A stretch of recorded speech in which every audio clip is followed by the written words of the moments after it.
Hello, hello, hello. Wait, let me just fix this one sec. Hello, everybody. We'll be using a different scene, but before we start, I want to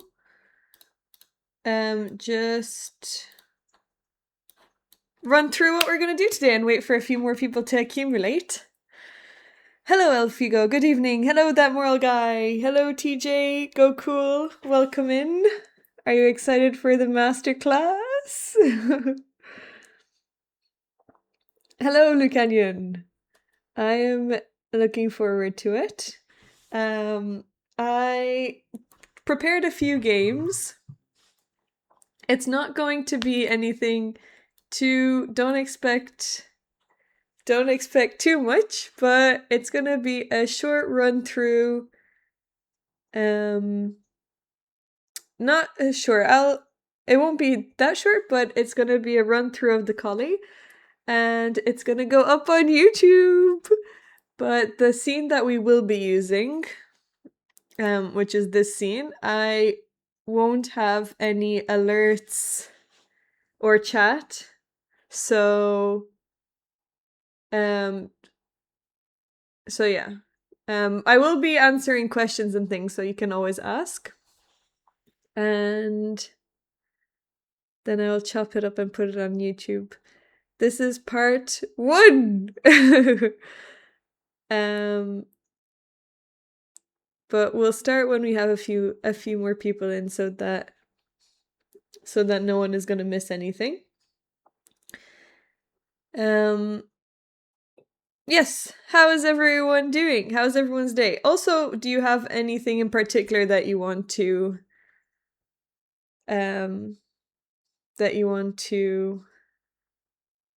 look over?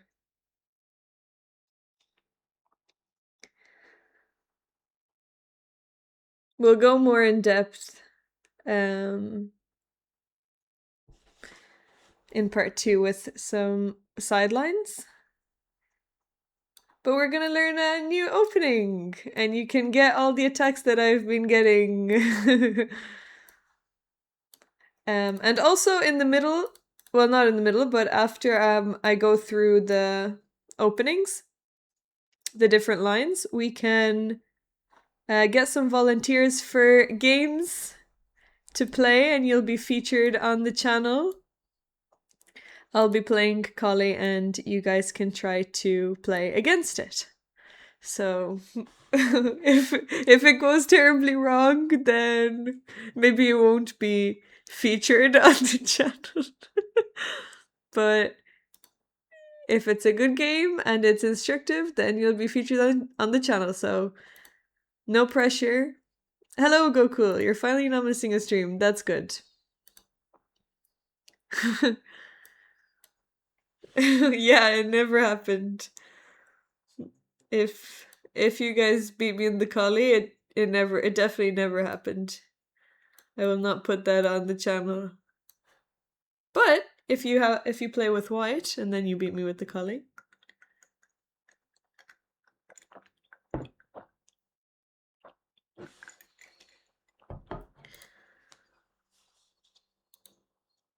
Has everyone done their Christmas shopping? I still need to replace something for my mom. I don't know what to get her.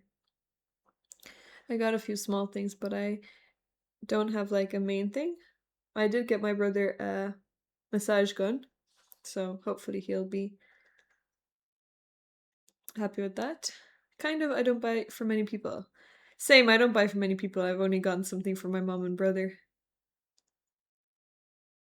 Oh, rapping like crazy mode. What have you got, Elfigo? Hey, Pranjal. What have you got also, TJ?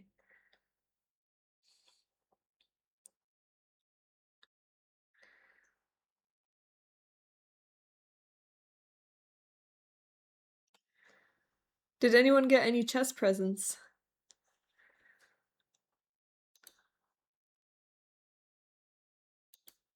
Or are you Expecting chess presents. A massage gun. OMG, I just got one. It's great. Like playing whack-a-mole on my neck and shoulders.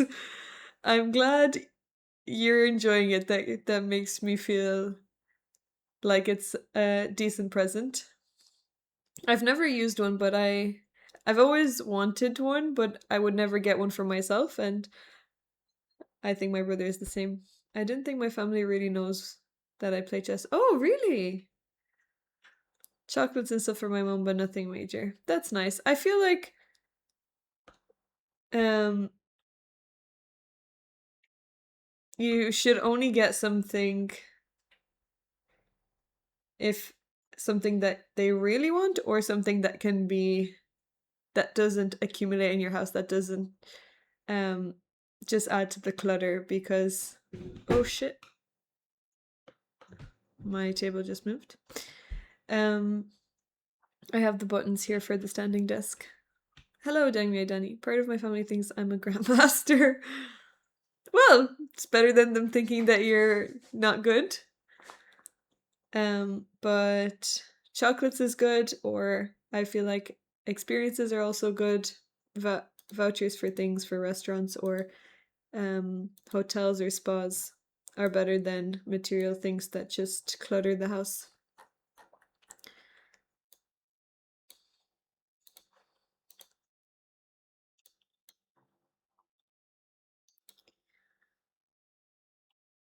What's the best Christmas present that you've ever gotten? My favorite thing that I've gotten is a Polaroid camera, and I'm looking forward to taking loads of pictures now for Christmas.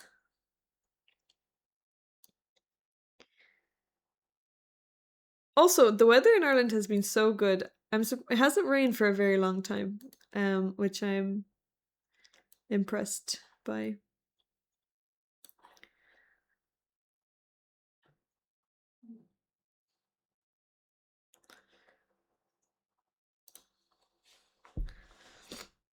As Jen already knows, because she kindly responded to my Discord post, I'm focusing on Puzzle Rush Survival now.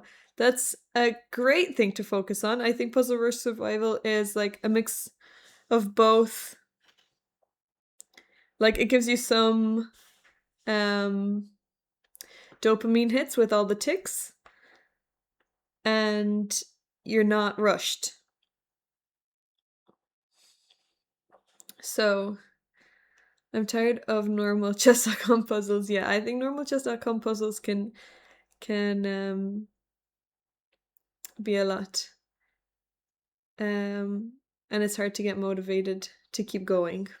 And then you just make a move and then you lose rating. El Figo, thank you so much for gifting a tier 1 to Constantina. Thank you so much for gifting a sub. First sub of the month. Thank you so much.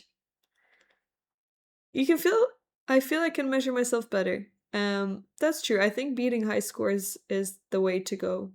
Alerts turned off. I don't know. My alert box has been very strange recently. I tried to fix it, but it doesn't work. The alerts should be on this scene, but in the other scene they're not turned off. Sorry, they are turned off. But this one, I don't know why it's not working. I think, yeah, something I have to fix it by next week. And the other scene, I don't have alerts, but I don't know. This sometimes it works, sometimes it doesn't. With cheers, it works. Sometimes with gifted subs, it doesn't work, and it didn't.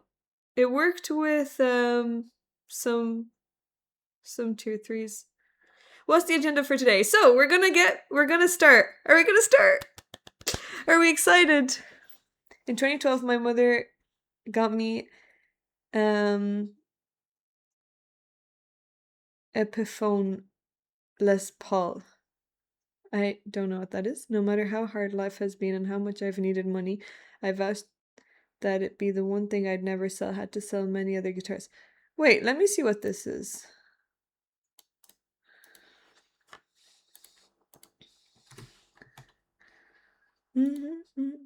It's a guitar, an electric guitar.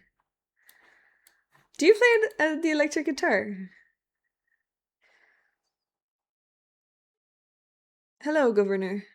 Did you all know what this was? You're all music nerds. I played Catan last night. And Coup and Vanishing Wisp, which is the best card game in the world. I wish we could play it online, but I don't think there's a website that has it.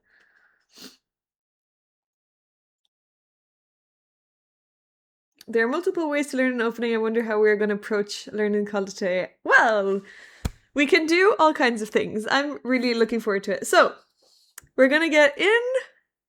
I'm going to turn off... Hello, thanks for the follow. So this alert works somehow. I'm going to go to the new scene and we're going to begin. Have you ever played Migo Yugo? No, I haven't. But that's your name, so I don't know if that's a game or... I play moves and later I discovered what opening I played. How deep are we gonna go? Well, this is gonna be probably, I would say around... I didn't think about what level, but I'm gonna use my games, so we'll say under 2000 level, and whatever questions you guys have, I will answer them. It says Masterclass. Well, I am the master and it's a class, so it's a Masterclass. All right, welcome everybody. We are going to begin I'm going to take off my earphones because if the music is distracting, let me know. And I will shut it down or take it off. Well, actually, I'll ask you now. Should I keep the music or is it too distracting? Yes, chat disappeared from screen because I changed the layout. This is gonna be on YouTube. So if anyone says anything that I don't want to be there, I can control it. I'm actually more excited about the stream than Bullet Brawl. Bullet Brawl was yesterday. Bullet Brawl is on every week. Why would you be excited for that anyway? Yeah, now you can see whatever you want. Keep the music at minimal volume. Okay, I'll put music on a little bit lower. I can't hear it anyway, so you can keep me updated. First, I will say that I might miss some of your messages, so I will try get to them at the right whenever I can, like in between games or if I'm finishing up.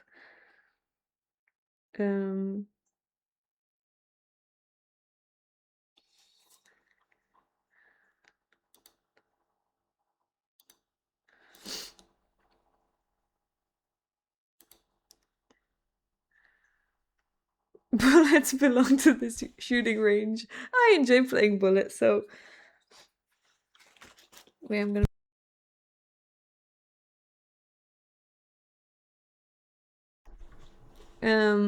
Yes, you can use highlight if it's a question. But I will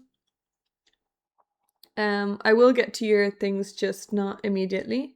And I'll try not to get too distracted by you guys. If you visit Switzerland, I might let you try. Let me try shooting bullets. What do you like about the Colle? Well, is there anything not to like about the Colle? The Colle is the most wonderful opening in the world, and it might not be the most accurate opening, or the most popular opening, but it has a little bit of everything. There is a very straightforward piece development. There's very straightforward ideas, and all of your pieces work together. It's a really nice...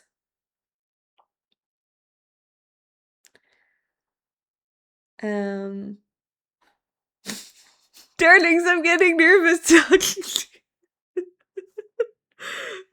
This is not going up on YouTube. I can't do this. I can't be serious. Maybe I'll just film a different intro. I have 4 chess students and I'll recommend you anytime. Thank you. Denny, the most wonderful opening is the right marketing to start a masterclass. I have a rifle shooting instructor degree. I don't know if that's something that you should be proud of. Just act like a normal stream. Okay, so this intro is for you guys only. But I don't know, because I've been playing this my whole life, I can't tell you what it's like to see this for the first time, even though you've seen this many times. But if you do play e4 and you haven't played d4 yet, don't be afraid to just experiment and just play any other moves. You can play c4, you can play b4. I think it's very important that you just experiment as many different openings as possible. So the Colle starts with d4. We put our lovely d pawn in the center, and if anyone has played d4 before, you know that the main responses are knight f6 and d5. These are the two the two responses that you'll see most of the time. There's also e6, c5 is another one, or even c6 if someone wants to transpose into the Caro-Kann, e6 if some players want to transpose into the French. We're going to be looking mostly at d5 today. I won't cover knight f6 because what I recommend against knight f6 is to, after knight f3, see what black is going to play. So if black plays g6 and goes into King's Indian, I don't recommend playing the Colle. So I recommend just going into a normal King's Indian setup with h3. This is what I play. Or you can just develop normally. Maybe even you can play your bishop to g5 and castle, but you get a really nice center against the King's Indian, which I don't think you should miss the opportunity to have a wonderful center. Because in the Colle you don't get the best center, the optimal center. You just have a very straightforward way of developing your pieces.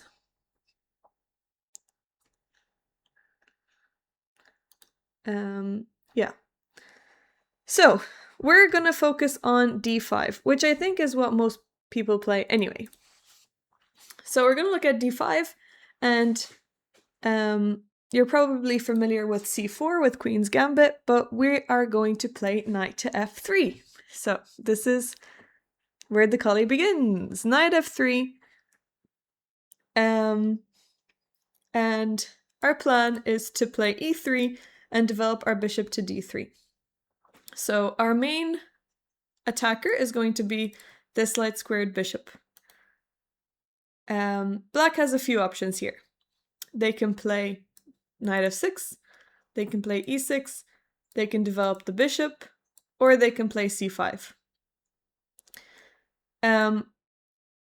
Most people, I'm just going to open up the explore page here. Most people play knight f6, so this is the most popular line. So let's look at that, knight f6, and now we're going to play e3. So we have a solid center. You might think that you're blocking in this bishop, but later on we're going to bring it to b2. So we're going to fianchetto this bishop on b2. It is going to be in front of the d4 pawn, but we'll see later that it's a very key piece in our coordination. So now we have to deal with some potential annoying moves from black, which you'd be surprised don't happen that often, but they do happen, and if they do, then you're just going to have to deal with it, and it's just going to be the pain of playing the Colle. If black plays e6, which is actually the most popular move, you can celebrate, have a party, and be grateful that you got a Colle textbook. So this is excellent. You can get everything that you want, develop all of your pieces in the optimal squares, and your plan is going to be the same always. Very straightforward. The two most annoying moves against the Colle are bishop f5 and bishop g4. So if you face this, we just have to change around some moves. Let's look at e6 first to look at the main Colle setup, and then we'll look at bishop f5 and bishop g4. Okay, so after e6, we're going to develop our bishop to d3. Perfect square for the bishop, and we have a beautiful diagonal here. Black usually plays c5, tries to challenge the center. And now it's important that you play b3. This is a key move, and this is the most important time to play b3. You can delay it if they don't play c5, so let's say if they play bishop d6, you can just castle, or you can develop your knight, or you can play b3, so there's no move order here. But after they play c5, you need to play b3, because you don't want to let them go to c4. So if you just castle, after c4, it's going to be very annoying. This bishop doesn't have the beautiful diagonal, and black is going to have a lot of space on the queen side. So you need to play b3 to stop the pawn going to c4. So that's the first important move that you have to remember. The rest come together easily. So after you see c5, you need to play b3 to stop the pawn going to c4. I will say a side note here is that there's another Colle. We are looking at the Zuckertorte, but there's another one which is c3, which is another way you can play the Colle. So this would be the traditional line of the Colle. c4 is fine because you go back to c2 and you keep this diagonal. Some people prefer playing c3. The only thing I'll say is that if you like this structure, then you should just play the London system because you have a better bishop. So if you want to play the Colle, I recommend the Zuckertorte. But if you want to play with the solid pawn structure, then play the London system because at least you have a better bishop. Okay, so we've played b3. They're going to probably develop this knight, and now we can also develop our bishop. We have a few options here. So we can either develop our bishop, we can play knight d2, we can castle, or we can play a3. So a3 is to stop the knight coming to b4 and attacking our bishop. You don't have to play a3, but some people prefer playing it to not have to deal with this knight. But I've gone through phases where I have always played a3, and now I don't play it so much anymore. The reason is because if they do go knight b4, then we can just bring our bishop back to e2, and let's say they continue with development, maybe they can develop their bishop. We can still play a3 here, they'll bring their knight back, and then we can bring our bishop back to d3 at some point, or we can do it now. But there's no rush and we still have the d3 square. So you can play a3 after knight c6 immediately to stop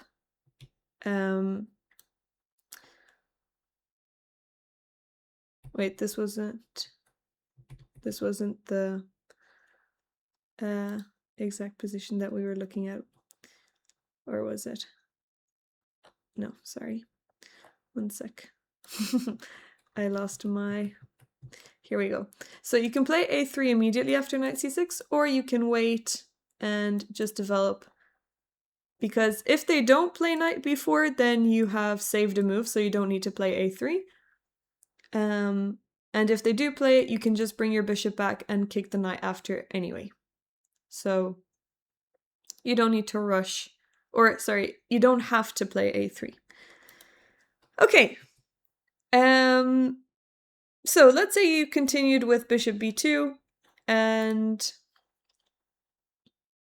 they don't play knight b4, and maybe they'll continue developing their pieces. So let's say they play bishop d6. Now you can keep developing your knight, so knight out. And this is how your pieces are going to come together. Your kingside knight is always going to go to f3, and your queenside knight is always going to come to d2. And these knights are going to help each other. Your f3 knight is going to go to e5, you're going to play f4, and then this knight can come to f3. That's like the ultimate Colle dream, is when one knight goes to e5 and the other one goes to f3. You don't always get that, and sometimes you don't need to bring this other knight to f3, because you'll see that your queen can come into a really nice attack. But you can bring it to f3, and you can replace the one knight with the other knight. Okay, so let's say black castles here. Very reasonable move. We have two plans. We can either delay castling, so we can go immediately for the knight e5, and now you can see this bishop coming in useful. If the knight takes, we can take back and we get a nice fork. So if they take back with the knight, if they take with the knight, then we get a fork. The bishop can't take the pawn because we take with the bishop. And if they take with the bishop, then we have the bishop pair, and this dark square bishop can shine later on if the diagonal ever opens. So we can immediately go knight to e5 before castling. What is black going to play? Maybe they'll... Well, actually, they can't play pawn here because then we'll win the knight. Maybe they'll develop their queen. Maybe they'll take this pawn. I guess they could play bishop to d7. If they do play bishop to d7, you can take it, because then you can still come to e5 with the other knight. So you can take it, or you can play f5. F4. Yeah, up to you. If you take it or not, or you can castle. All right. So I think we can go straight into a game now. I have a few games prepared, and we can see the different lines coming together in how a real game situation happened. So you can play knight e5 before castling, or you can castle first and then play it. Are we always castling kingside? Good question. I would say 80% of the time you castle kingside, but there have been games where you castle queenside. The only thing with casting queenside is that because the c file opens up much easier than any of the kingside files open up, you want to avoid castling queenside. Another thing is that because you play f4, you have a very easy way to bring your rook into the attack. So you can play your rook to f3 and then g3 or h3 and use it for the attack. So castling kingside actually helps you bring your kingside rook into the attack too. Yeah. Okay, let me just... Okay. So, let's look over this game. I think this was played a very long time ago. I think it was played maybe in my first European Championships. I was probably 12 when I played this game. Since I'm 1700 and I was 12 then. So... Oh, sorry, this was played in 2014. No. Let me start again. This was played in the World Championships under 14. And this was in South Africa. This tournament actually was won by Nemo in 2014. So she won the World under 14s. I was playing in the same tournament. And I've been playing Colle ever since. So let's have a look. D4, knight f6, knight f3, and now she played e6. So this is the main, sorry, not the main, but the most popular black opening, Nimzo, and often black will play c5. Their plan in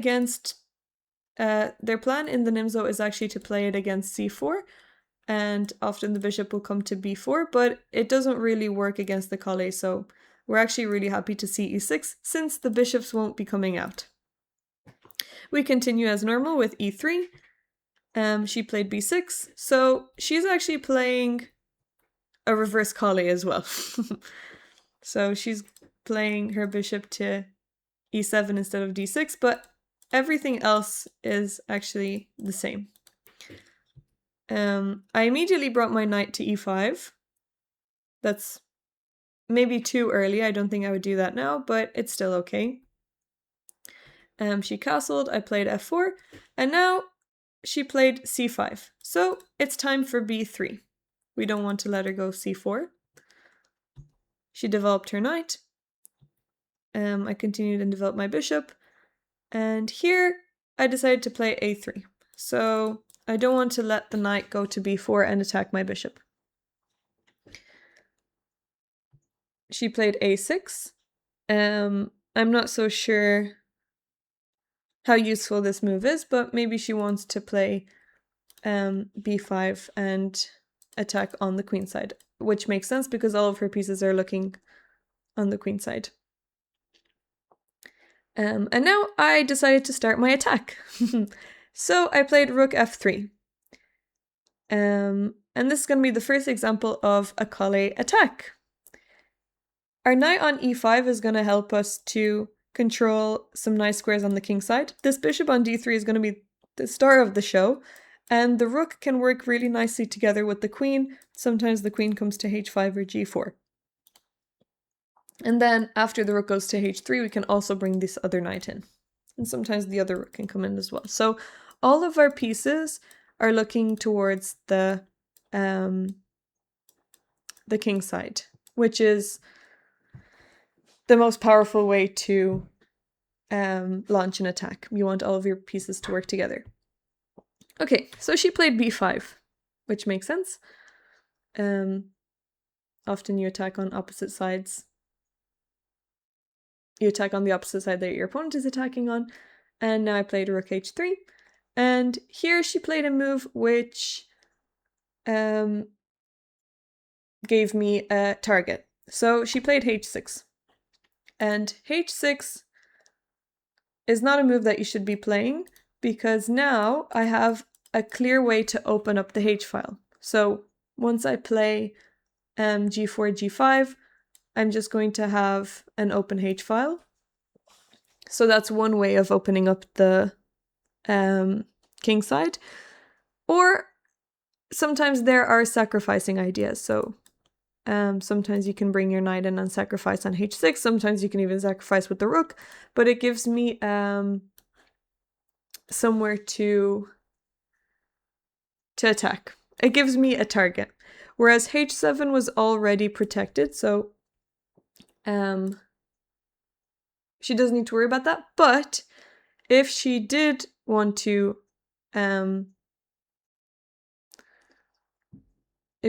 protect here, she would play she should play g6 because this also stops my bishop to control the whole diagonal. So this way she doesn't have to worry about any sacrifices on h6. It's much harder to sacrifice on g6 because she has two defenders. So this is another point that you can take away is when someone is attacking you, try not to push pawns in front of your king if you can help it. And if you do push pawns in front of your king, try to push the ones that are not that are the best protected, or ones that can't help your opponent to open up the position. So g6 wouldn't really... I guess it does help me open up the position if I sacrifice, but you can also take with the f-pawn, and then that opens up the 7th rank, and you can use the 7th rank to defend the rest of the threats on the king side. Okay, so h6, I can't remember how I felt, but I must have got very excited here. And now I thought that it was the right time to take the c-pawn. What are we going to foresee here? This beautiful dark square bishop has finally opened up, and we have a future threat on g7. She took with the bishop, and now I played queen to e1. So I want to bring my queen into the game. This pawn was also protected by the bishop, by the rook. So I didn't need to play queen e1 to protect the pawn, but now I have a way to bring my queen into the attack, since I wasn't able to come through g4 or h5. Instead of queen e1, the best move here is actually knight to g4. So knight g4 is a really strong move here. You're threatening to take the knight, and after the pawn takes, you can win the h-pawn. The queen can't take because of the bishop.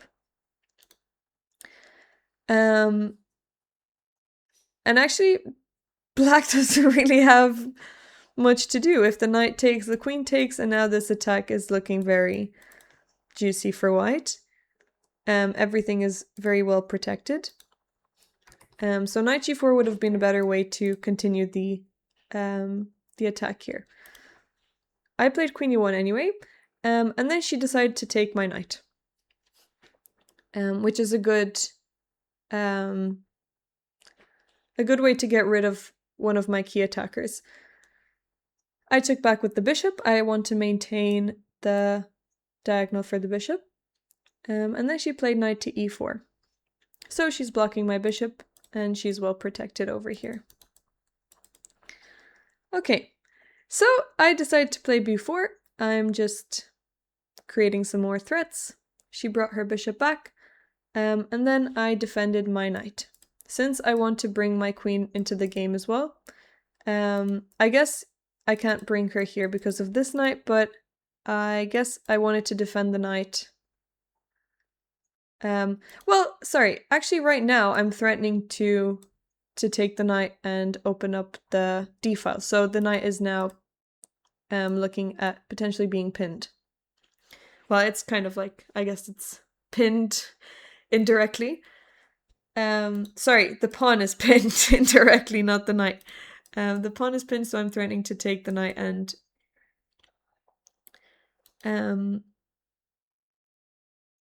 then take on e4. So she moved her queen out of the way. She doesn't want to have her queen on that file, which makes sense. And now it's the perfect time for a sacrifice. Although I didn't play it, I played knight to f3. But now rook takes h6 actually works. So if rook takes h6 and the pawn takes, now what can white do? White wants to go to g3 and checkmate on g2, on g7, sorry. So what do you need to do? You have to get rid of the knight. You can just take the knight, and if the pawn takes, then you have queen to g3, threatening checkmate. The bishop has to block, but you can just take the bishop, and again you're threatening to open up here. I guess they can sidestep, but this is looking very, very bad for black. This is completely lost. We also have g6 ideas too. The attack is crushing, and you're a piece up. Sorry, you're actually not a piece up. You're an exchange down, but these two bishops are very strong. So rook takes h6 actually worked here. I played knight f3. I wanted to, well, I guess I wanted to try to bring my knight into a better square, maybe. She brought her rook to the center file, and then I kicked the queen. Okay, she moved her queen out of the way, and now I brought my knight back to e5. So both knights actually made it to e5, which doesn't happen very often. But you can work together with your pieces and maneuver them when you see a square that you want to control, and you can open up those squares. All right, so she decided to move her bishop out of the way. Maybe she can now control the 7th rank. And we have a raid! Hello, Cantana Chess. Thank you so much for the raid. Welcome. We're doing a Colle Masterclass. We're learning how to play the Colle. My favorite opening. Thank you so much. I hope you had a great stream. I really appreciate it. I don't have alerts on, so they won't come up. If you guys do follow, I appreciate it.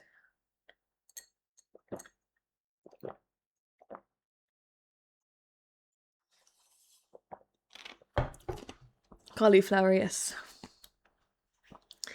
Hello, Finvar. Hello, Phil! Sorry, I didn't say hello to you guys.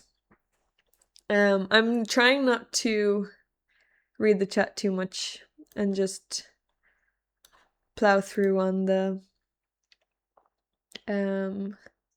opening. That's iced tea. No, this is actually Lucasade. I don't know if you guys have ever had this before. I don't know if it's exclusively an Irish drink, but it's really good. It's kind of a softer iron brew. It's an energy drink, but it's really good. It's my favorite energy drink. Doesn't look like the healthiest color in the world. It looks like medicine and a lot of chemicals, but it's really good.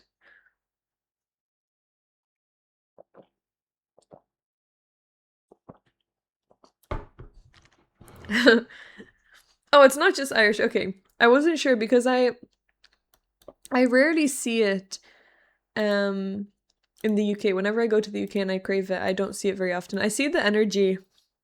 I see the sports Lucasades, but I never see the original. Or sorry, I do see it sometimes, but not everywhere.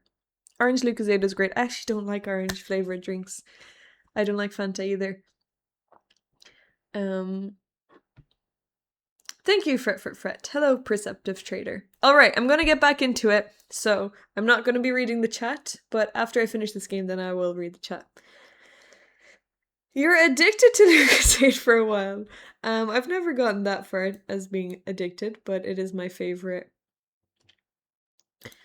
It is my favorite. I think it has a really nice subtle flavor. Although, yeah, I think it has more. Well, all of them have a lot of chemicals, but I think this color just sometimes makes me feel like I'm drinking a lot of worse things.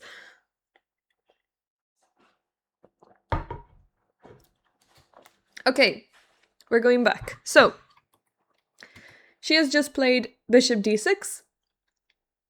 And now, finally, it's time for knight to g4. I missed it the first time, but the second time I found it, thankfully.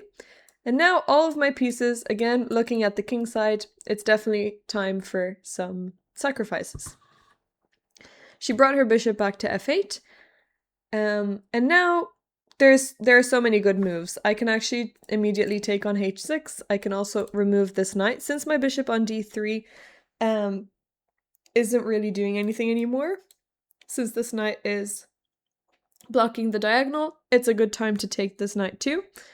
I can also actually take with the rook. This works because if rook takes and then if the pawn takes, I can play knight to f6. Very beautiful move. Knight to f6. And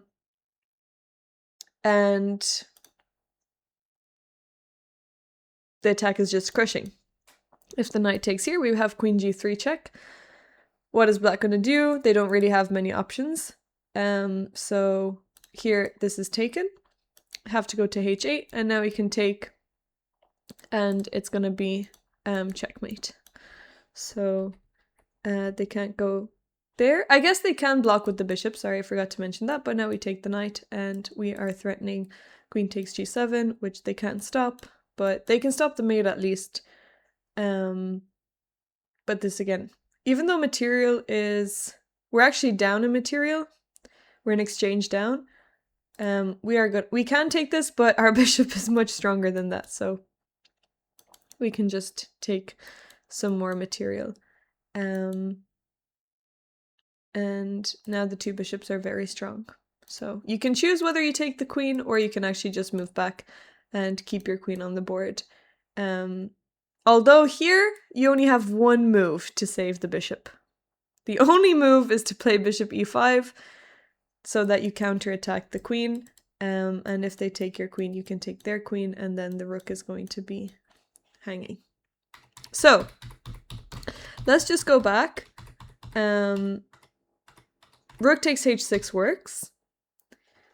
But I played queen to h4, so I'm just bringing my queen into the game. I didn't want to, well, I guess I just didn't see all the threats and all the tactics.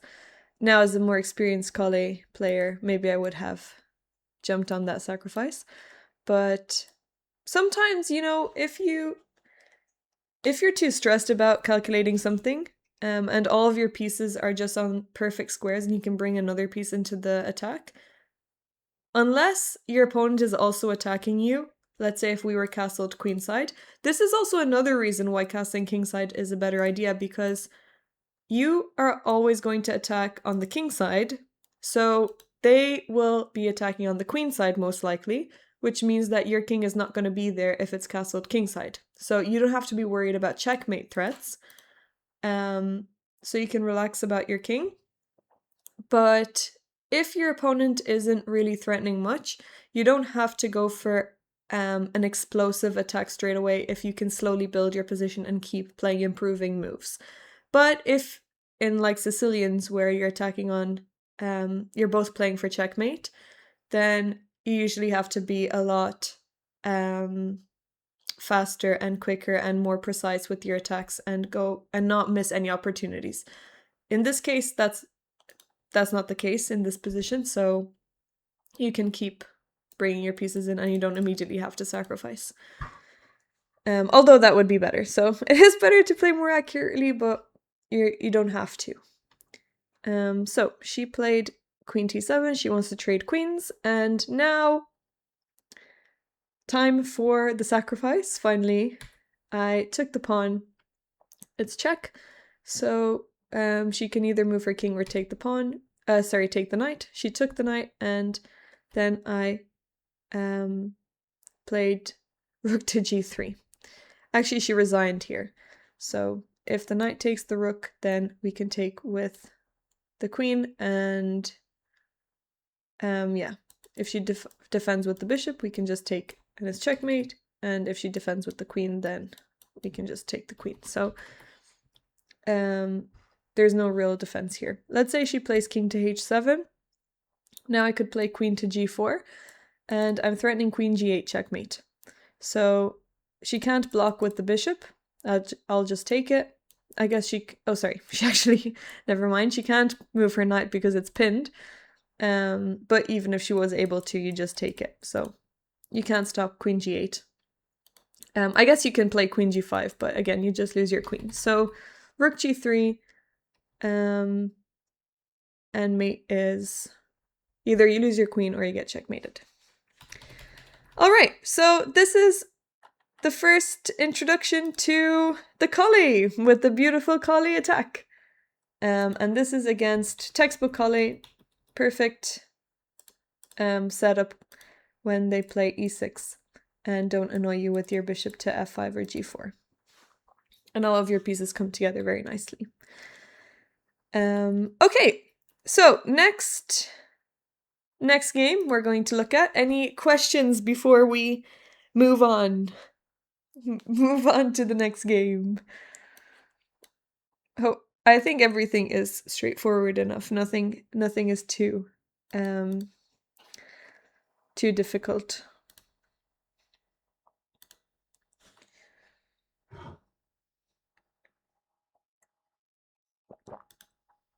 You're all too stunned to speak.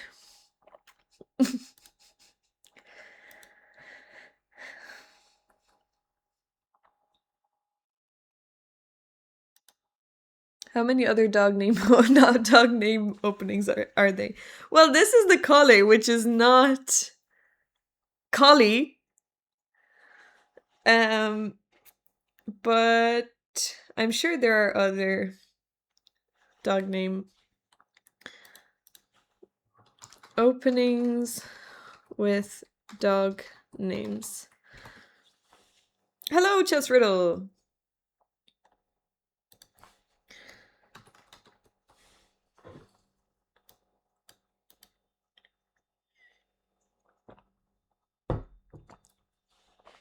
Okay, apparently there's an attack, the Mad Dog attack.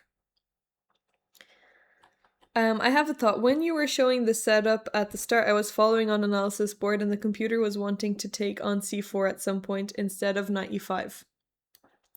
Thank you for your question.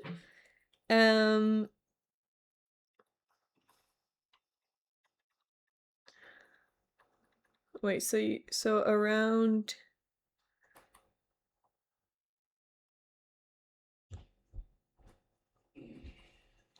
Do you know when?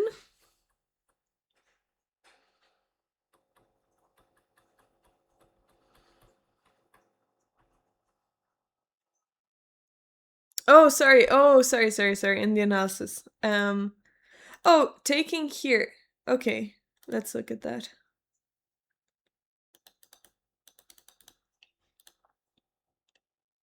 Oh, okay. Yeah, so I mean sometimes you can take and open up the bishop. So that's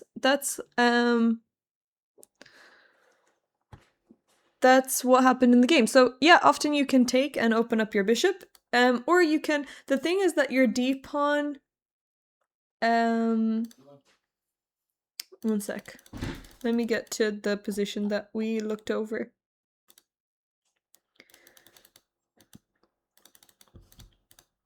Or sorry, I'll just recreate it. So let's say they play their bishop here. We go here, let's say they castle and we play f4. Okay, so you don't want to rush to take on c5 because your d-pawn is also protecting your knight, but when the moment is right and when you have all of your pieces in decent squares, then you can take on c5 and open it up. Also, if black ever takes on d4, you're never going to be worried because you just take with the e-pawn and you fix your structure and you don't have this backwards pawn on e3. So yeah, you can take on c5 like I played in the game, but you don't have to, and you don't want to rush it either. Okay, let's look at the next game. This is also taken from the same tournament, from the World Under 14s. And this time we're going to see maybe when your opponent doesn't really let you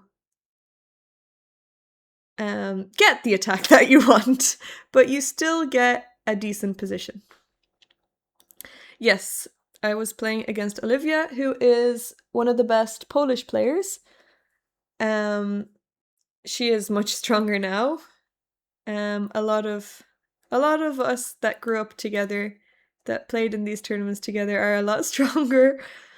But we all have our little chess journeys.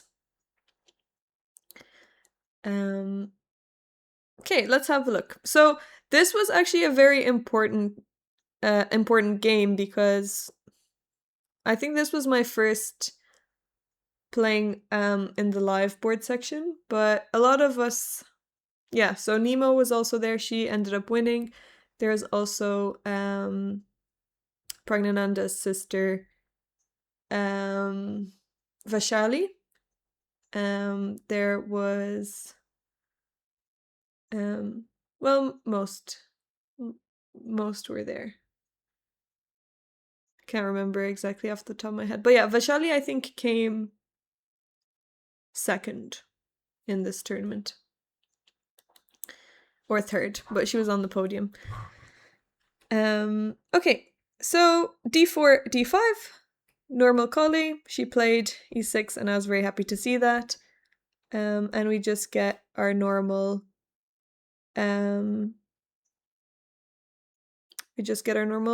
setup. I decided to play a3 here. So when I first started playing the Colle, I always played a3 because I didn't want the knight coming to b4. So I played a3, she took the pawn, and then I took back.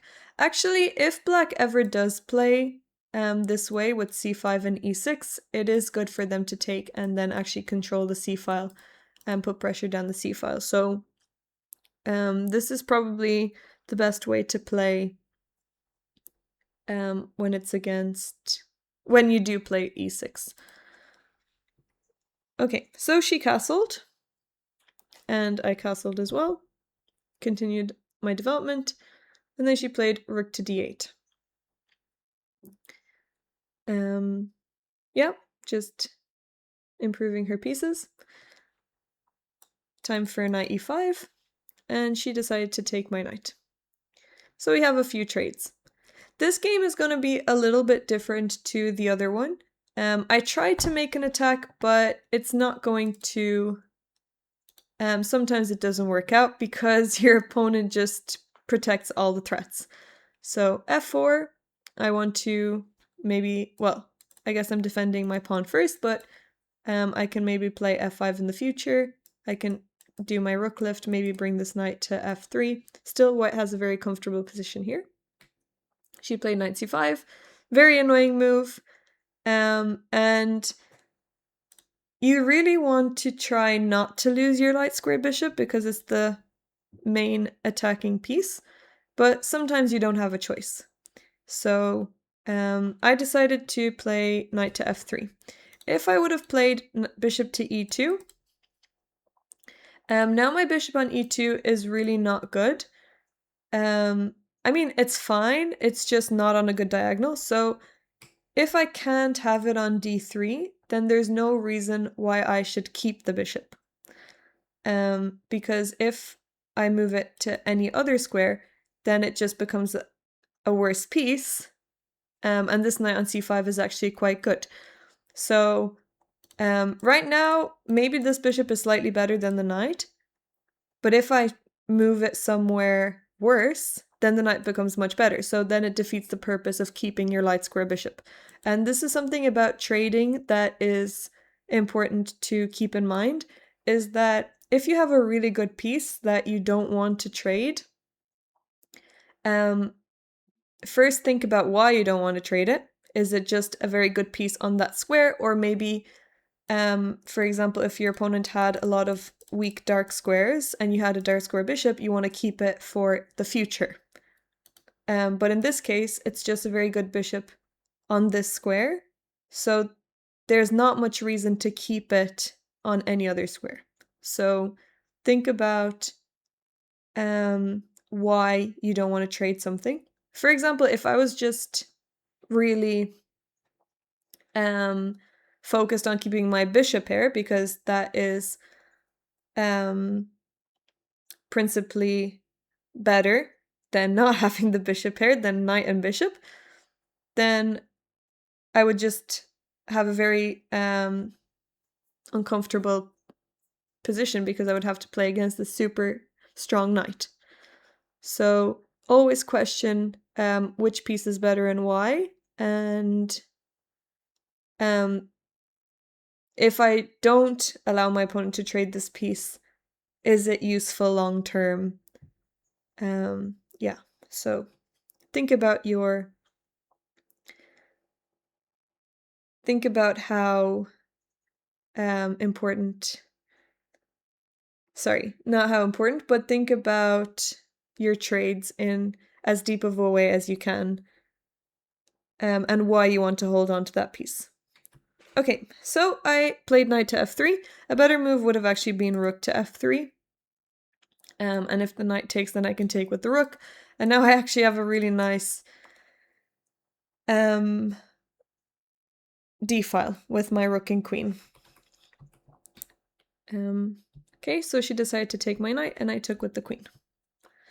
Okay, she played b6, and now I was kind of uncomfortable about this diagonal, so I played my king to h1. She wants to maybe attack on the queen side, or maybe she wants to stop me from playing b4 as well. Or sorry, she just wants to play bishop a6, and yeah. She just wants to play bishop a6 to skewer me here. So I moved my queen out of the way. She still did that. I moved my rook.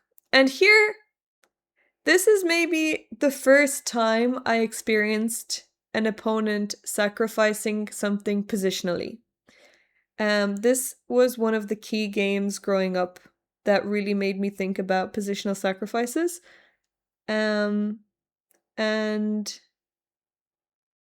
yeah, I remember looking over this game with my coach, and he was impressed with her move, but also that we got to this really interesting position.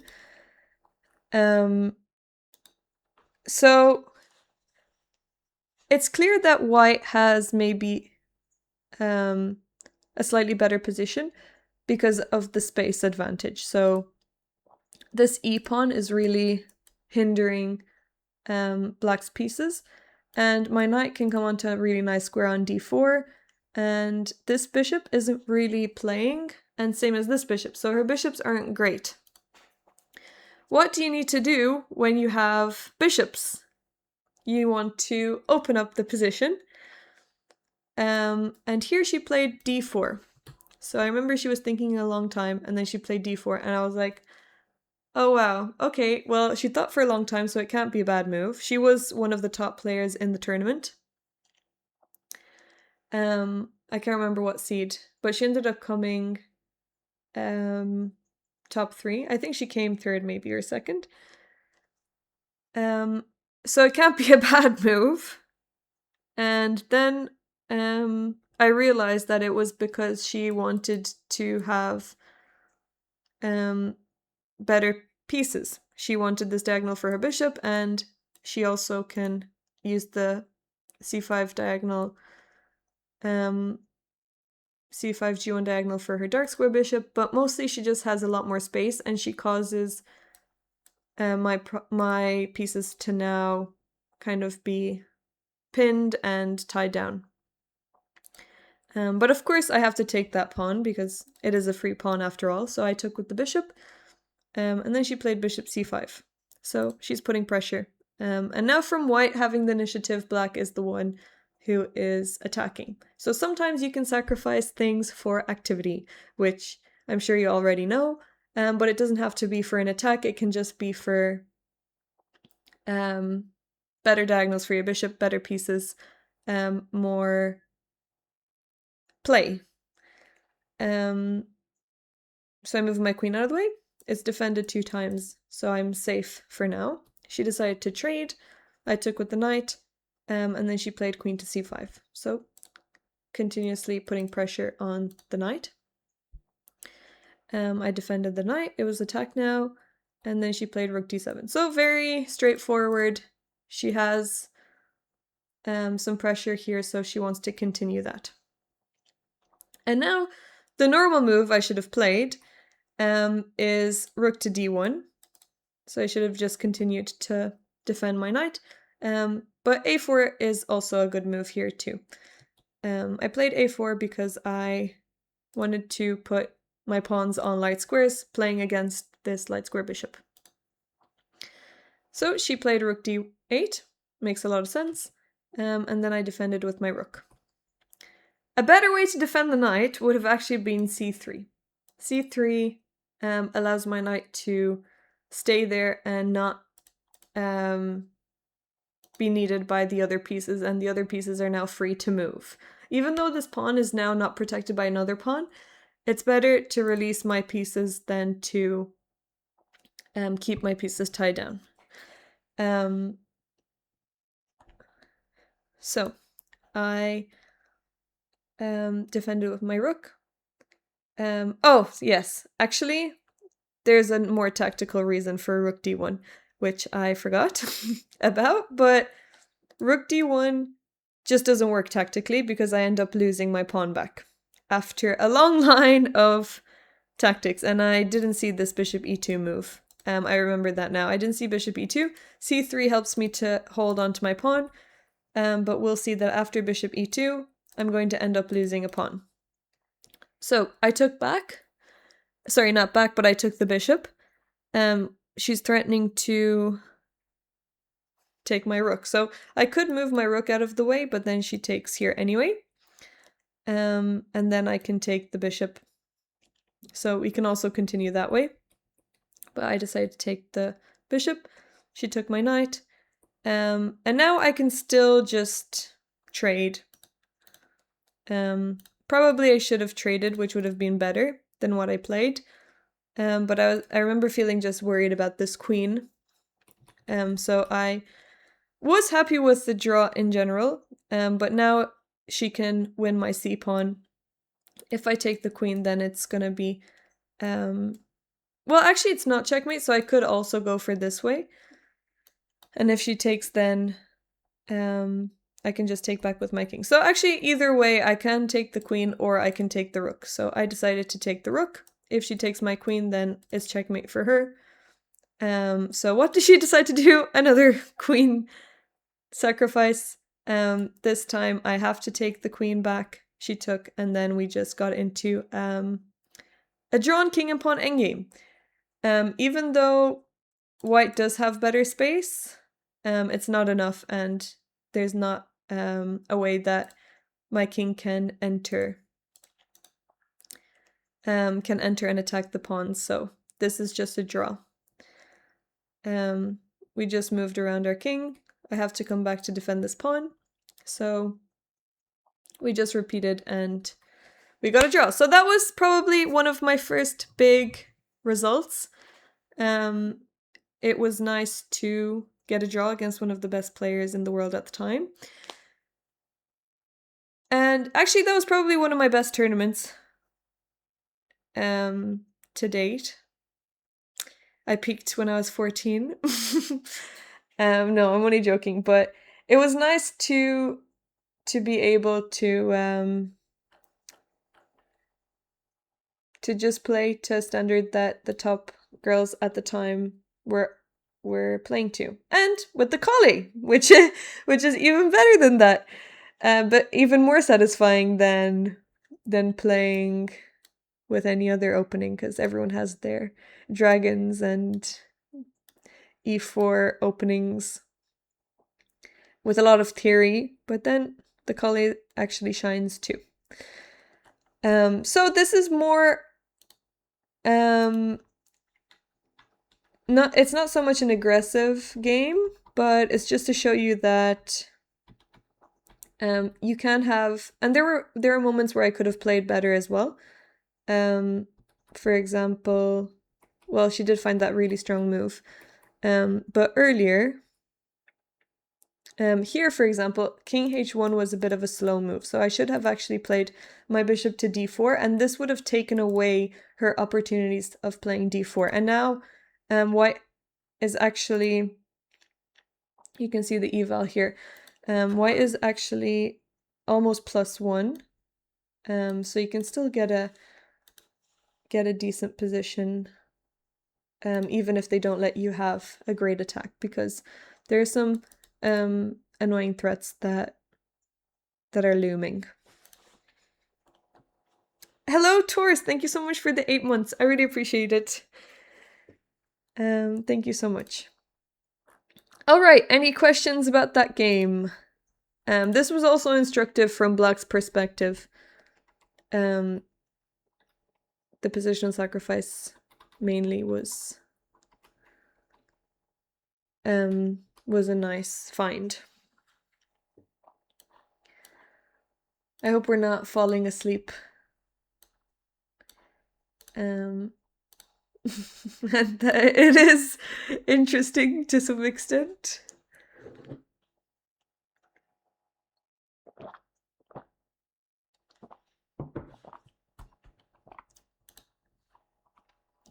No way I'm falling asleep. Okay, good. It's not 1 a.m. yet for you. Very interesting. Thank you, TJ. Let me see. Let me just take a look at what the next game is. Okay, so next we have the bishop coming out and how we can deal with that. Which is very annoying. Can't sleep when Colle is in there. True, that's true. I'm going to take a short break and I'll be back in 5 minutes. But please, if you have any questions, I'm very happy to answer them. So also keep in mind that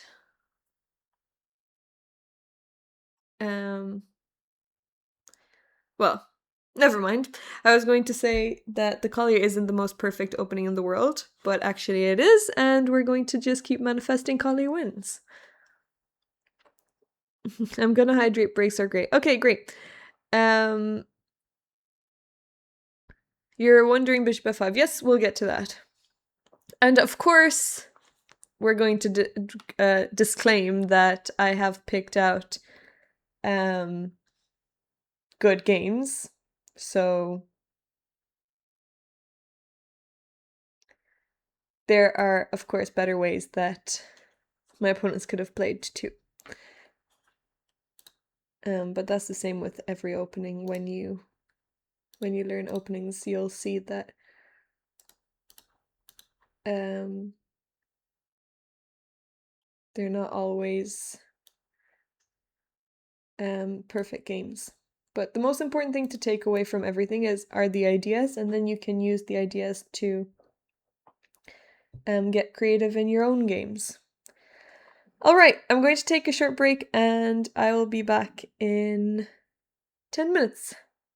Okay, see you in a bit.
All right, everyone, we're back.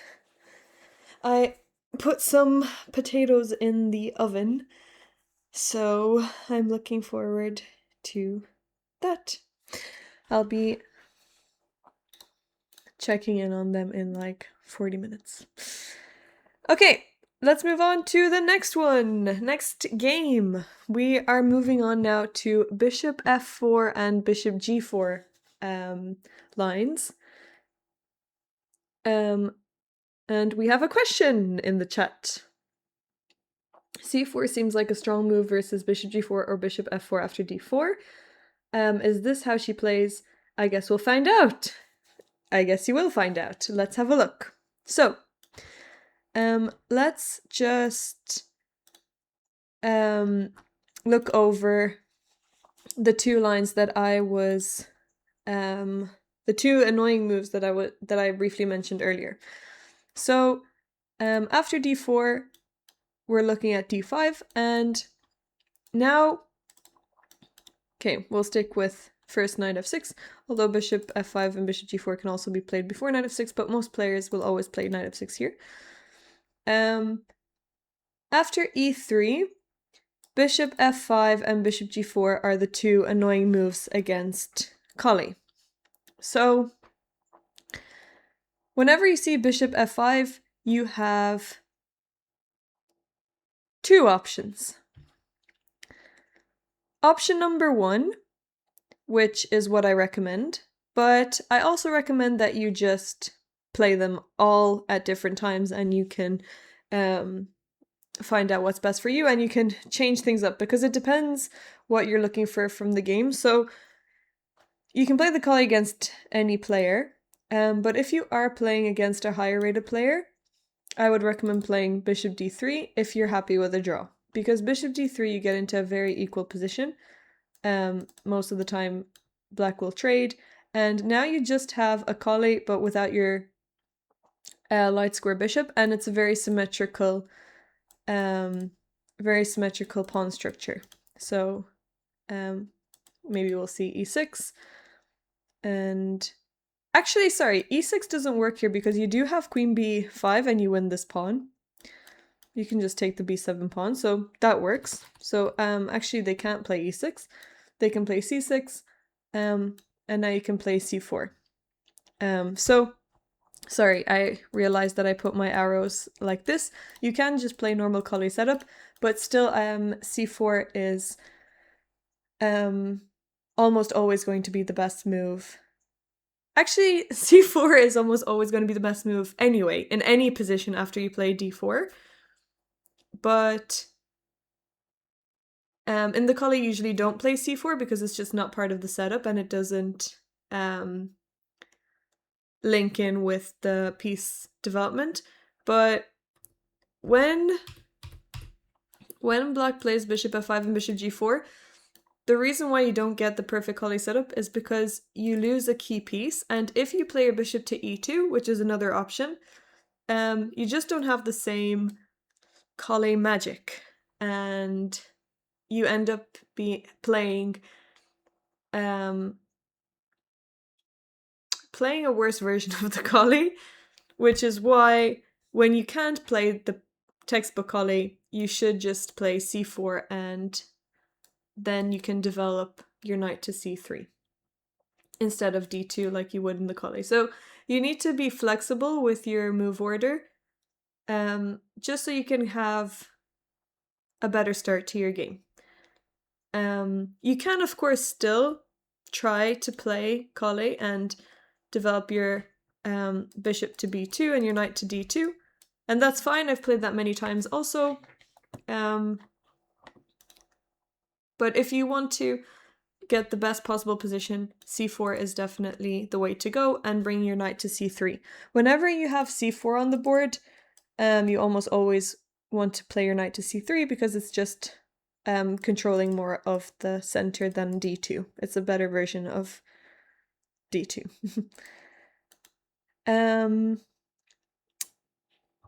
Okay, so let's look at the next game that I have prepared. This was against Clint Bosi. And this was in Italy earlier this year, in Vigevano, my first time playing this tournament. So, I played d4. I remember not knowing what my opponent was going to play, so I just went for Colle, and then he played bishop g4. Bishop g4 is a little less annoying than bishop f5 because you still are able to play bishop d3 and you don't have to trade, but the spin is annoying, so you're not going to be able to play your knight to e5 as easily. So that's why bishop g4 is annoying. And whenever this bishop is outside of the pawn structure, even if you kick it, it ends up going to g6, which is still on the same diagonal as the bishop on d3. So that's why bishop g4 is almost as annoying as bishop f5. So again, same as bishop f5, the best move against bishop g4 is to play c4. So we're playing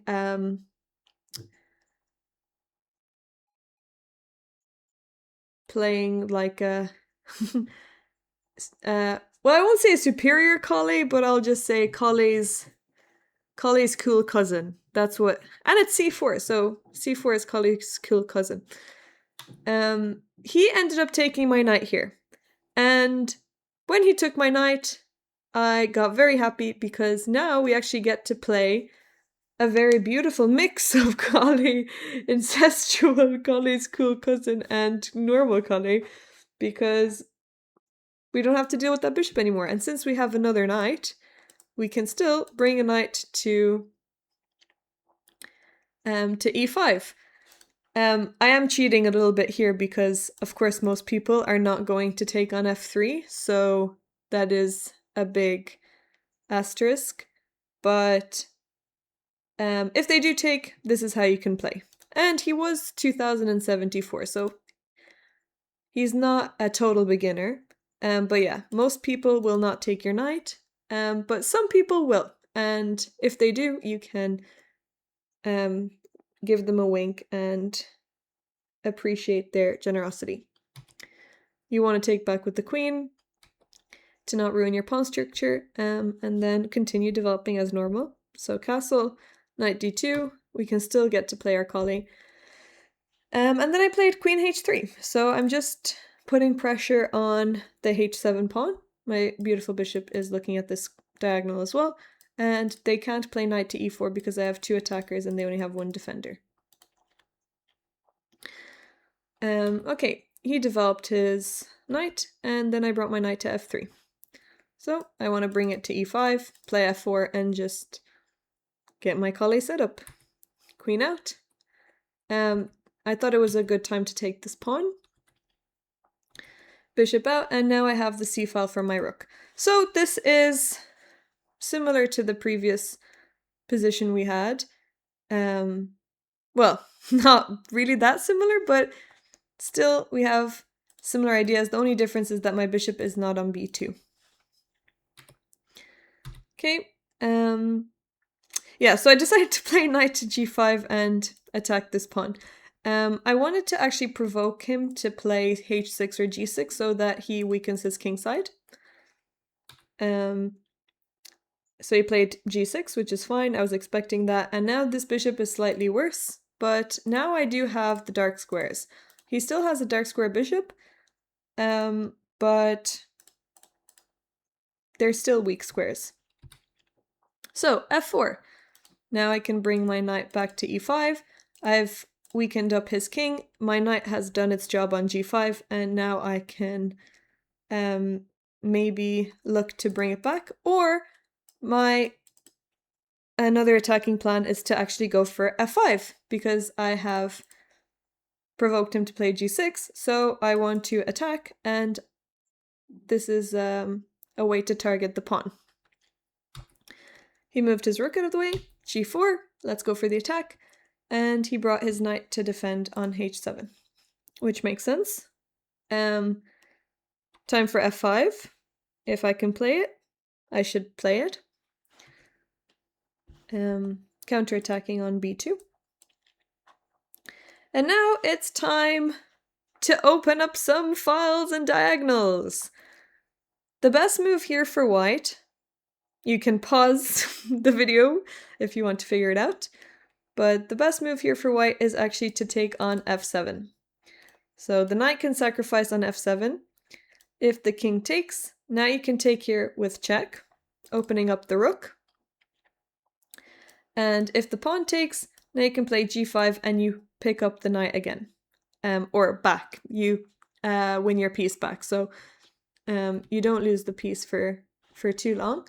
And if they don't take the knight, then you've just won a pawn on the king side where you're attacking.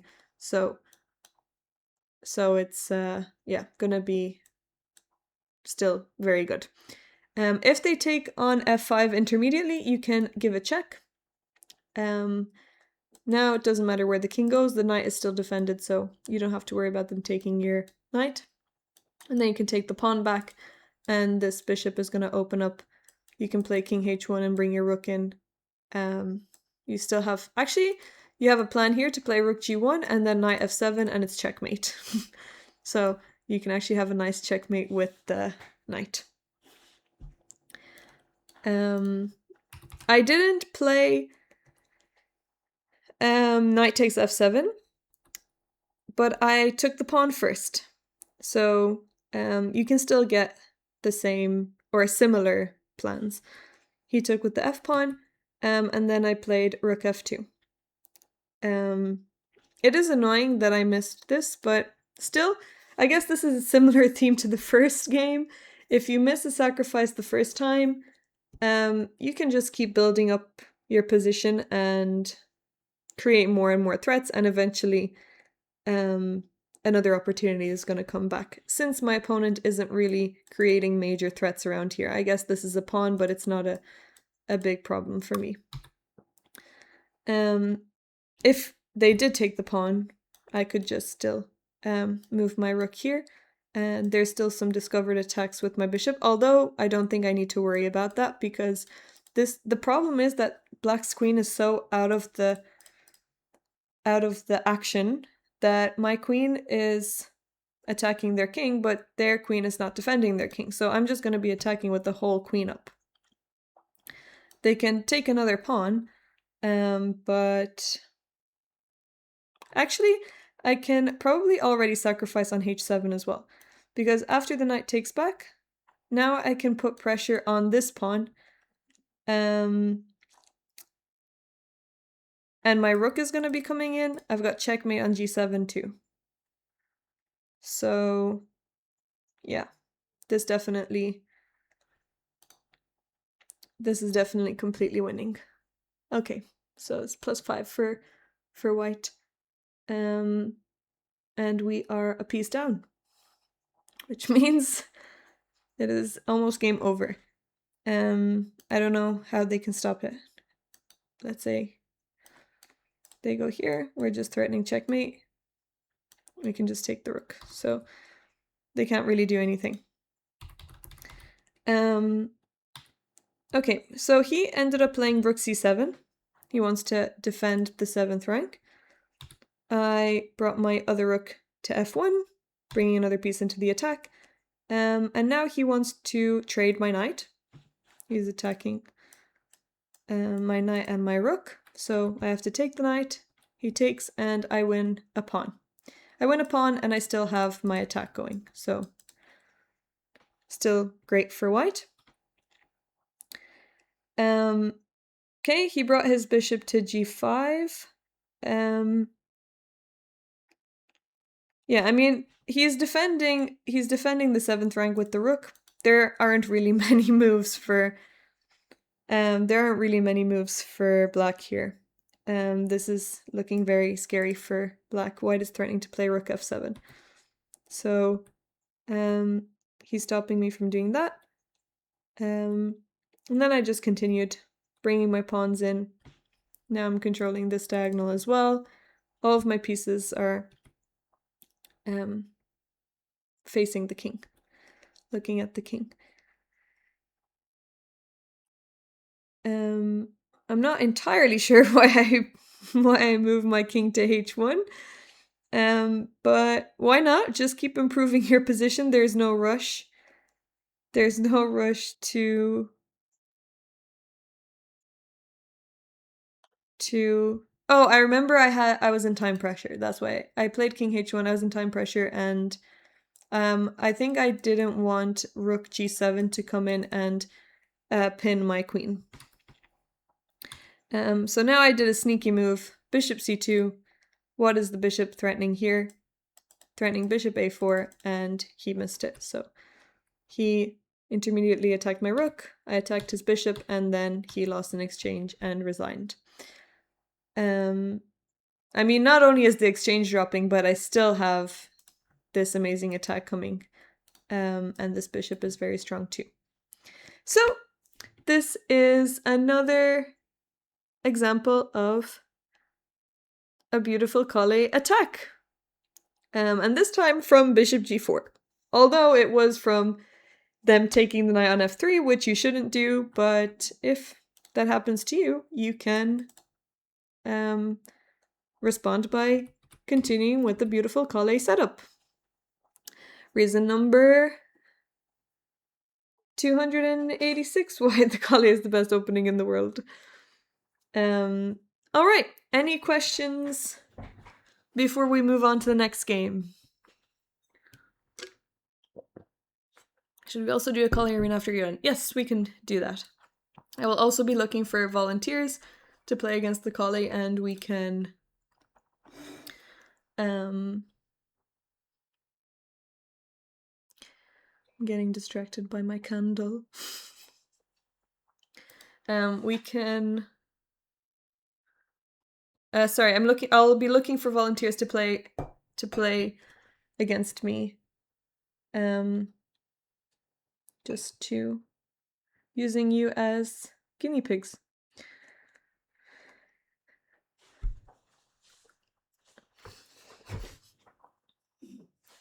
Do we have to play textbook responses, or can you? Yeah, you can be as annoying as you want. That's the whole magic of the Colle. It doesn't matter how annoying your opponent is, you can still get a great position.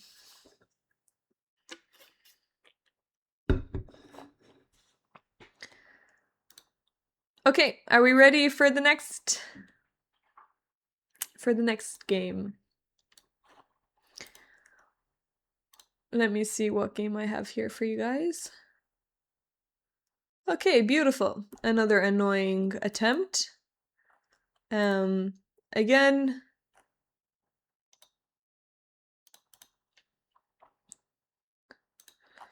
this just went wrong for my opponent because my opponent didn't play the best. But a win is a win, and it's a Colle win. I didn't... Wait, let me see if I can actually find a better example, because...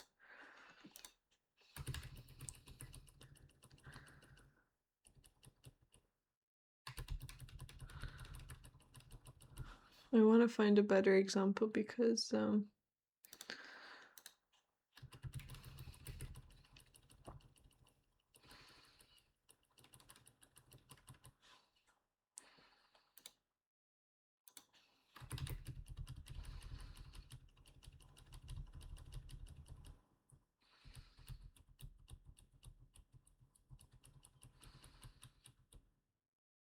Okay, let's go for this game.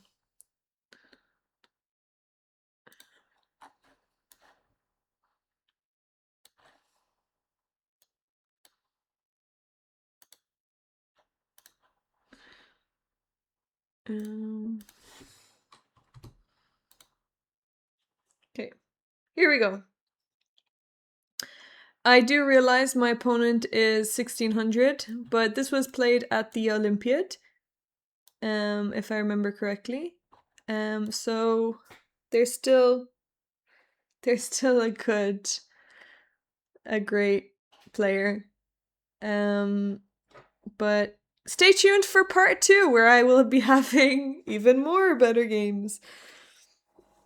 Does the Colle only work if the opponent castle king side? Seems like they could make it difficult once you've castled king side. Well, if they want to try castle queen side, that has happened to me before, and I will put that suggestion into Discord so that I don't forget, and I will prepare something for that, because I don't have a game off the top of my head, but I have faced that before, and Colle is still good against that too. You should have a patron that gives access to your Colle mega database. Ideas. Maybe I will. Or better write a book. Closest thing to that is maybe a Chessable course, but look. Already this is enough. This is enough Colle expertise. Let's continue. So, let's go. This was played at the Olympiad, and I think this was one of the first rounds.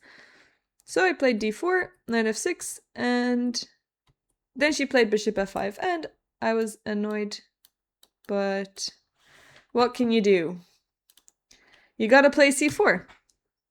So c4, she continued with e6, and now I decide to play bishop d3. So against bishop f5, it's up to you whether you want to trade the bishop or keep the bishop and play the bishop to e2. But like I mentioned earlier, if your bishop is not on d3, it's usually just not as good. So it's okay to trade it if you can't bring it to d3. But of course you can mix it up. You can sometimes play it to e2, sometimes play it to d3. Yeah, it's up to you. But it's kind of annoying if you keep this bishop on the diagonal. Yeah, so I played bishop d3. She took, and then I took back with my queen. So she played c6. I castled. She developed her bishop as well, developed my knight. No need to bring your knight to d2 because c3 is actually a better square for your knight when you have c4 on the board. She castled, and then I played b3 to develop my bishop. So far we have Colle's cool cousin, which is just as strong, maybe even sometimes better. We're going to continue developing, and at some point you can take the pawn on d5. You can keep waiting. You don't have to take it immediately. Actually, another plan to play is e4. Sometimes you can also play in the center. And I do have a game that will come in part 2 when you can play e4, and it kind of transpose into Sicilian positions, just very delayed, because once you have e4 on the board, and if the pawn takes and you take back with the knight, and if black's pawn is on c5, you actually have the same structure as Sicilians. So your Colle can even transfer into e4 openings. How flexible. We love a flexible queen opening. Anyway, I decided to take on d5. E takes, and I brought my knight to e5. She played her rook in the center as well. And now I'm just solidifying this knight. This is actually a difficult position to play because there's not much that you can force this position into. It's very hard to create an attack and open up this bishop. I don't have my light square bishop. And even if I do bring my rook to h3, I don't really have many easy ways to attack the king. So she played knight e4. Looks like it gives away a pawn, but her plan was to play f6 after that and create some problems here with my queen. I decided to take her knight, and then this was her whole plan. So her plan was to create this double attack, but it actually isn't very good for black. I'm able to keep my pawn. So I defended my pawn on e3. And now, even though I'm a pawn up, it's still not that straightforward. But as long as I can hold on to it, eventually I'll be able to push them and create a pass pawn and win the game. Okay, so she's going to put pressure on my e3 pawn. And now is also an important moment. So her plan is to double up and put pressure on e3. The problem with this pawn is that it's a backwards pawn. And if she gets f5 in, she's going to fix my pawn there. And I'm not going to be able to push it. And eventually I do want to push it to e5. Or I want to maybe create a pass pawn here and play d5, but I definitely don't want to keep it on e3 because as long as it's on e3, it's going to be a target. So I didn't want to allow her to play f5, so I played f5 myself. And that's something that you can always do if you don't want your opponent to push a pawn somewhere. You can take up that square with your pawn. So she continued to attack my pawn. I defended with my king. I didn't want my queen to be tied down. She's attacking on h2. And I defended with my rook. She wants to put pressure on my pawns here. And now we just maneuvered a bit. Check, she has to move out of the way. I wanted to release my rook, so I played g3. She finally played c5. And now I got to play my rook. But here, the best move for white is to play d5. So I want to actually start pushing my pawns, but once I play d5, it's now a pass pawn. And I don't let her to ruin my pawn island.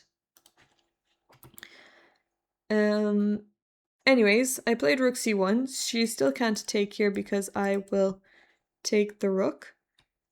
But she still took here. And I remember this moment. I was calculating for a bit. There are some tactics that you need to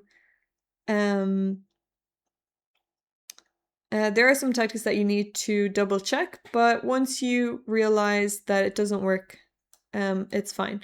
So she wants to take here and then take on e3 and then bring her queen to d2 and maybe just start attacking my king and create a lot of problems.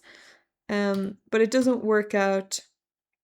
It doesn't work out for black. So I remember when she played this, I thought she could play it, so I moved, and then I was like, wait, if she does take it, then she can start to, I don't know, create some threats.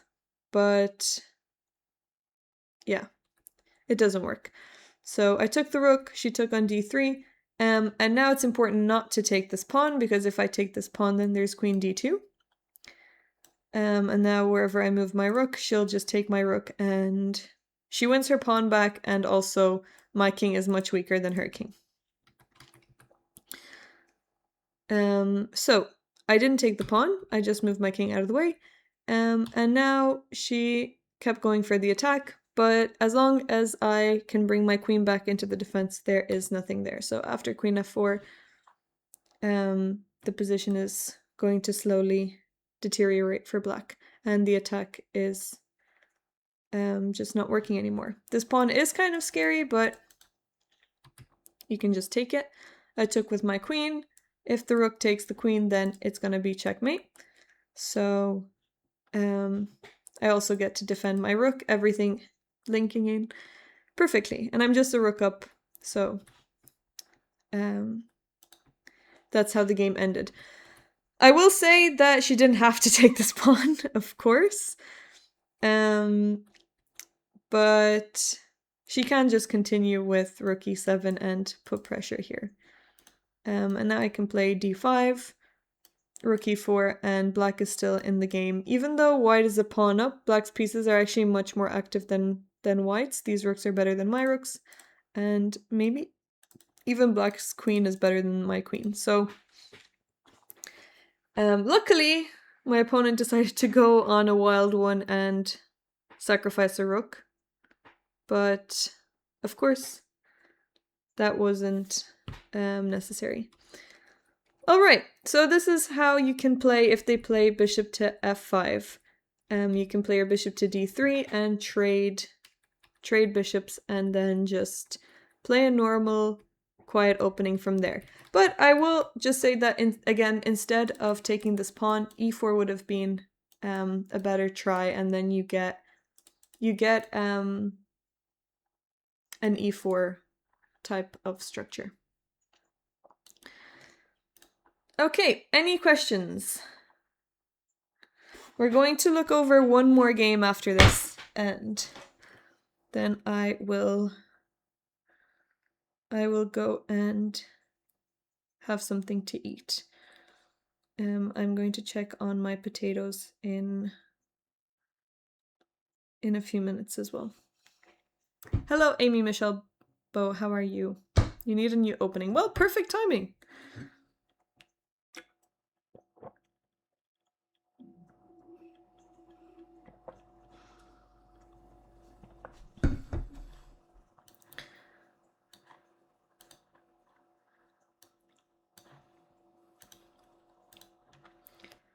Any questions? I guess the music stopped as well.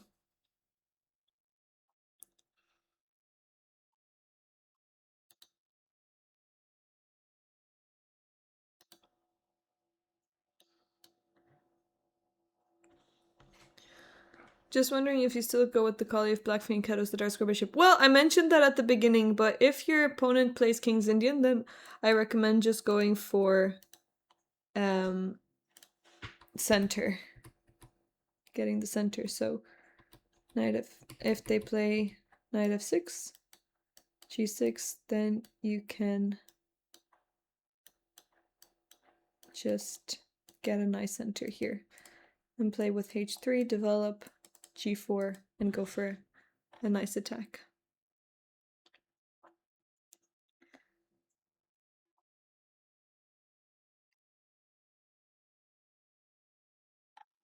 Hello, Kaushik. How are you?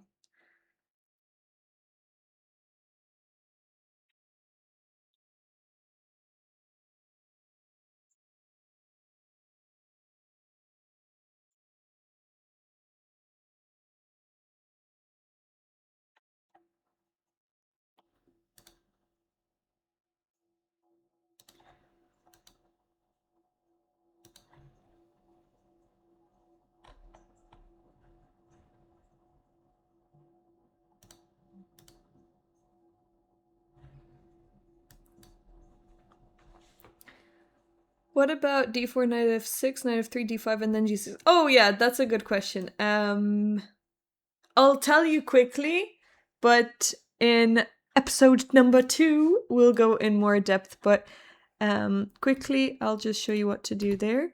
So knight f6, knight f3, and now if they go d5, you're gonna play b4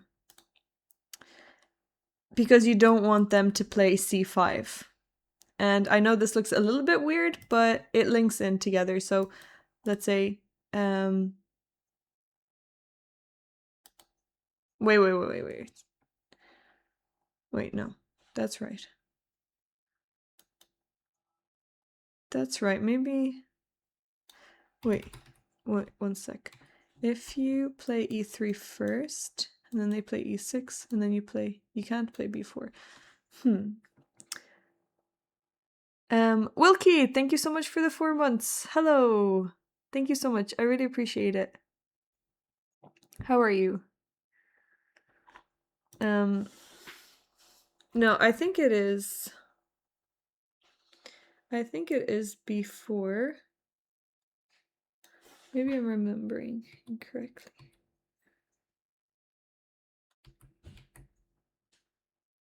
Against G6, yes. Oh yeah, sorry. Yes, you're playing. Yes. So here after G6, now you can play B4. Yes. Sorry, I had it all confused. Yes, you do. You just bring your bishop to. Sorry, you play B4 because you don't want them to play C5, and then you'll actually play C4. So you can develop your bishop. They can castle, and then you play C4. So this is the way to play against bishop G7 lines and D5, but I'll go more in depth in the next part when I have some games prepared with that line, which is also a nice way to play as well. You're mostly playing on the queen side in this line. Is the Colle a mainly positional system, or is there many tactical opportunities? Both. You can actually just play it how you feel most comfortable. I like to go for attacks when I can, although not most of the time, but a lot of the time you might not get a nice kingside attack because your opponent is not going to let you, but you can play it how you feel most comfortable. I will say that mostly it is kind of positional because you get a very closed center and it's hard to create an attack, but yeah, there are opportunities for attacking. So I would say it's a mix of both. And you can go as wild or as conservative as you like.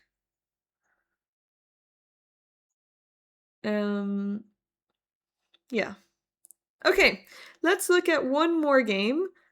Let's see if I can find a nice attacking game to finish up the class.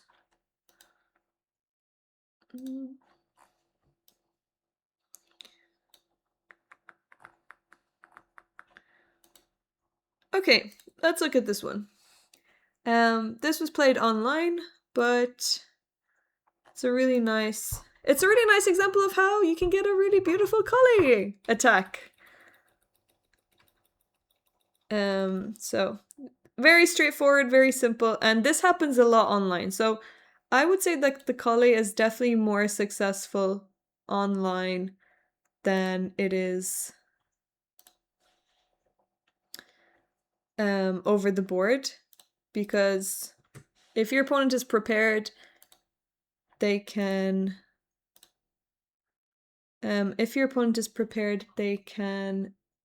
avoid a lot of things, but if they're not expecting it, then you can just whip out the Colle and go for a crazy wazy attack. Do you know Diana Matz and Antonina Gora? Yes, I do. I play with them on the Olympiad team. Well, Diana Matz was our captain of the Olympiad team, but now she has moved out away from Ireland. And Tosh I know very well. She's also on our 4NCL team.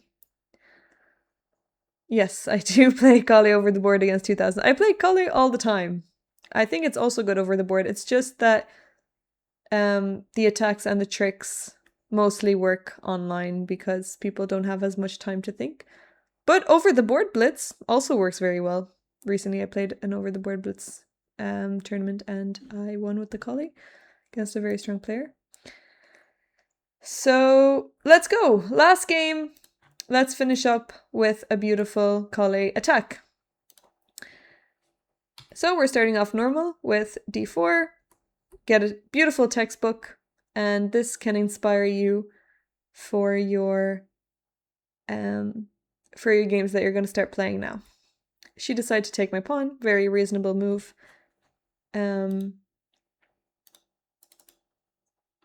She's taking a center pawn with her side pawn. I took back, and then I played a3 to stop the knight going to b4. She developed her bishop, I developed my bishop as well, and now we get a beautiful Colle setup. And it's time for knight e5. You don't have to play your knight to e5, you can also castle.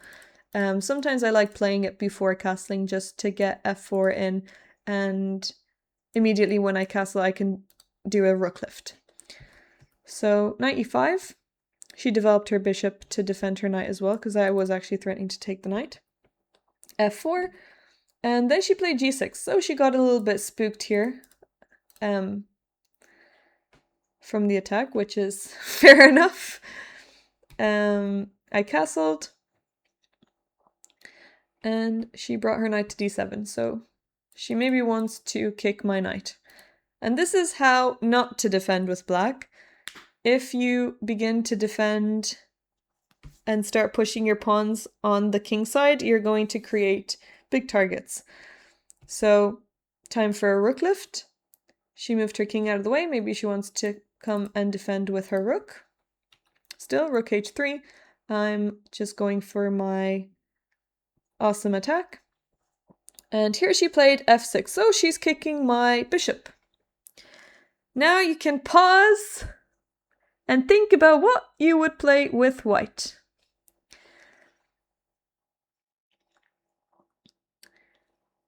We have perfect setup for a sacrifice. Time to sacrifice the rook. Rook takes h7. We win a pawn if the king doesn't take. So king takes. And now we've got a beautiful queen h5. The pawn is pinned. And my queen is coming into the game. King moves out of the way. We win this pawn. And you cannot stop the checkmate. So checkmate in 3 moves after the king takes the rook. And if the king goes back and doesn't take, then we can still just take this pawn, and the queen is also coming in. This is game over. They can also take my knight, but they can't really stop. Now I'm threatening to play am I threatening to play bishop f7? Wait, what am I actually threatening? Let's say if they just take here. Bishop f7. If the king takes the rook, then we've got... Oh yes, sorry. We have got this beautiful checkmate. The light square bishop is controlling all the light squares, and our queen is attacking on the dark squares, so we are threatening bishop f7 and queen g6 and queen h6. So, yeah, black is just... can't handle all the pieces coming over. So definitely, if you are playing against the Colle, do not push your pawns on the king side. Brutal, and then home time for lunch. Yes, you can go out and enjoy your evening. Hello, boss FTF. Well, actually, I will accept some challenges. I'm just gonna check on my potatoes in the oven, and then I will accept some challenges and play Colle against you guys. So,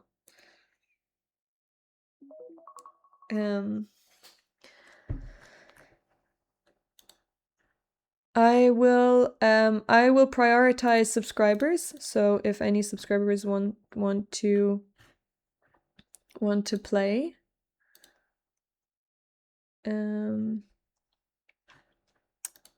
I will accept.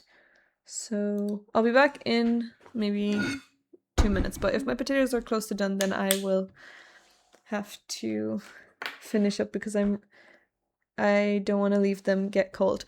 but I'll be back in 2 seconds.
Okay, they're almost done, so I think I will stay another 30 minutes and then I will go and eat. So you're gonna sleep. Okay, Pranjal, good night. Sleep well. Who wants to play? I'll accept any challenges with white. I will play with the white pieces and you guys can play with the black pieces and try to set problems. Try to pose problems for the Colle.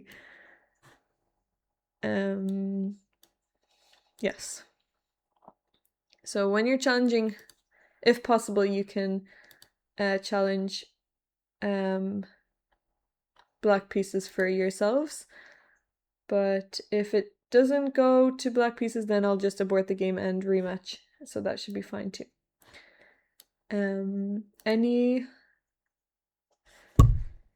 volunteers?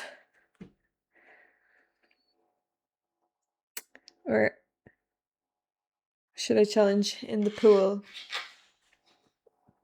Sure, Elfigo! Okay, Elfigo is up first. Whenever you're ready, you can challenge me. You'll be a tribute. Brilliant. You can challenge and I will do my best to make the Colle proud.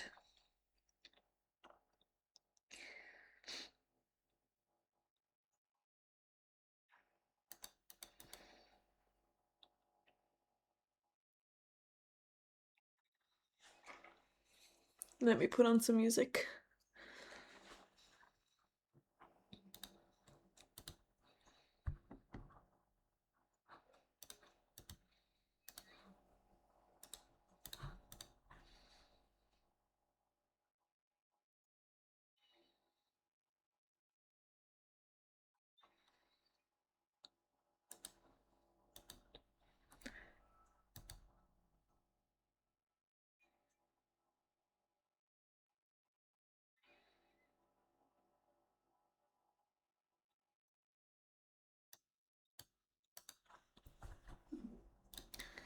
Okay, here we go. Elfigo has challenged.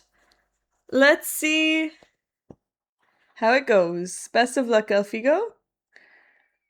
Let's begin with the Colle power. Okay, so he's played d6.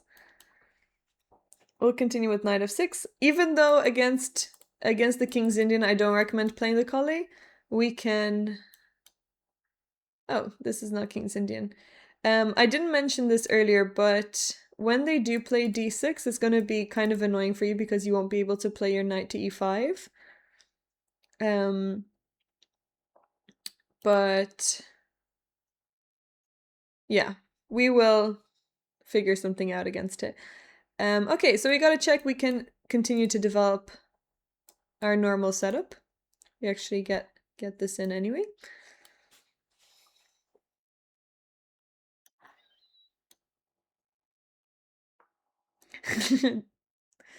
This is as good as it gets.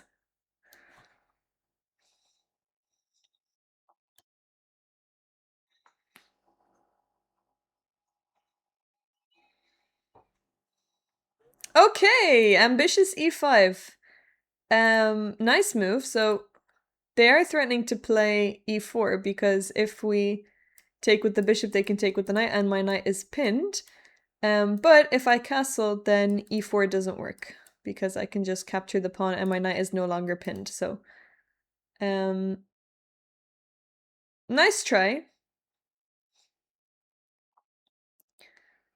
Maybe we actually could have taken here because then we have knight c4 and then we win this pawn. So oh, sorry, we wouldn't have that because my knight was pinned. So that's what we're threatening right now, is to take the pawn and then play knight c4.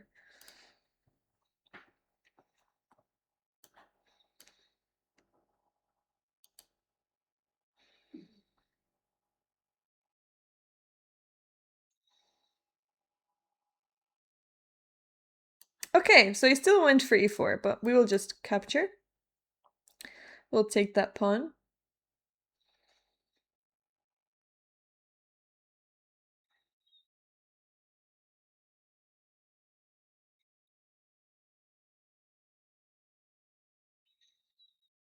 Okay, we'll take. We've won our pawn.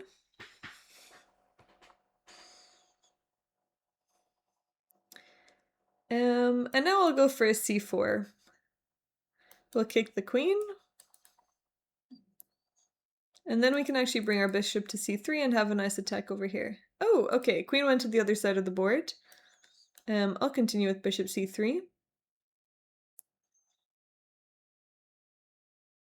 I definitely do not want to trade queens. I mean, actually, a queen trade wouldn't be bad because we are a pawn up, but I prefer to keep my queen.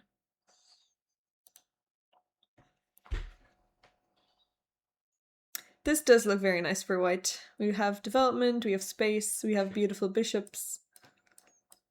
Very comfortable position for white. Okay, I'm gonna go for a d5.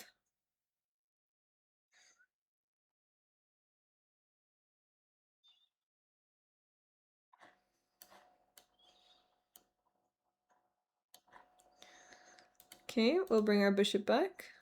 We'll kick the knight and then maybe use our queen. Although bishop here is going to be annoying. Okay, we can trade this and ruin the pawn structure. And I think we can win this pawn on d6.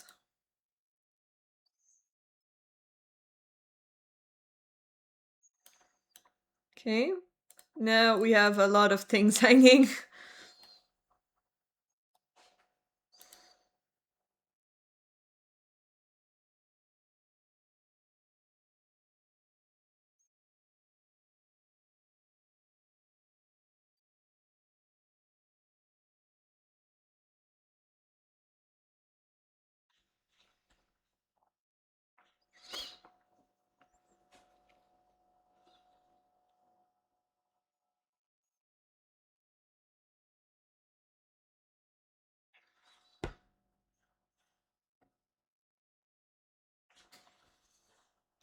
Actually, the knight was not attacked because the queen is defending, but I will take this pawn. And the bishop is also not attacked because it's defended by the knight, but we can kick the knight first. And now the bishop is going to be undefended. Actually, we should have probably just taken this pawn with check as well. That would have been a nice extra pawn. Okay, I'll take it now.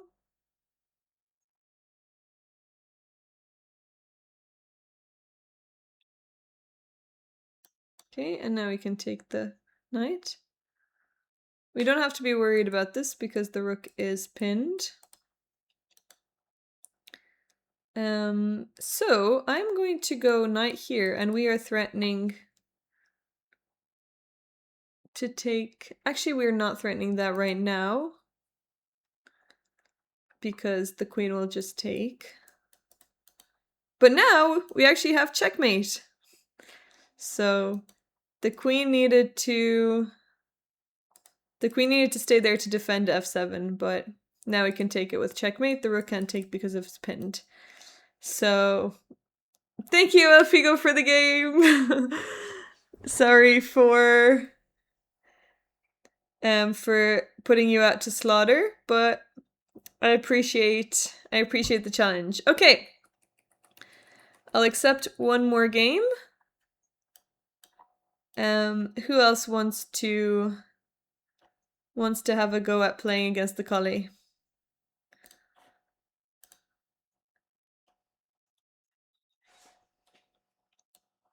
You want to play? Okay, you can challenge. I see you have challenged. But you should... Okay, perfect. I'm white. Okay, here we go. Let's go for Colle again. Okay. Will we get a textbook? Yeah, let's go! Okay, let's show off our textbook. Okay. We get our knight on e5. And now this knight is... has to move. And now we can bring our queen to h5. If the pawn pushes, we take with the bishop. Okay. Thank you. Okay. And now maybe this bishop can open up as well. Yes. Should we take this first? Or should I take this pawn? Yes, let's take this first, actually. Okay.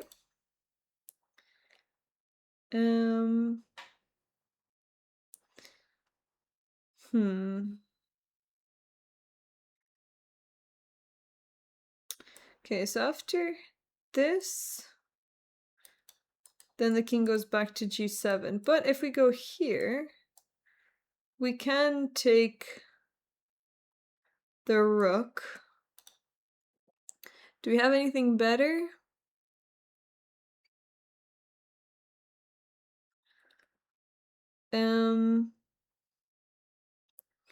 Okay, maybe I'll actually keep my bishop and I'll just move my bishop out of the way and threaten queen e5.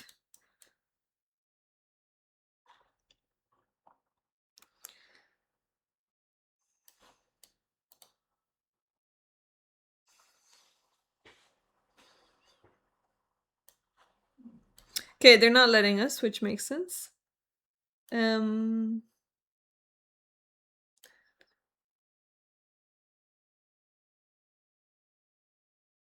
What should we do? Okay, if I push, then they take here, then I have got rook here. So let's push this, threatening here. If they take, we take with the knight and bring another piece into the attack.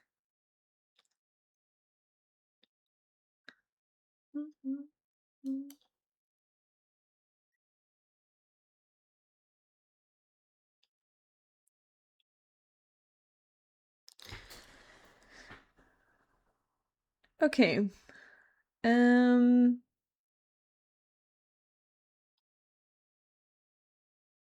Okay, if we check here,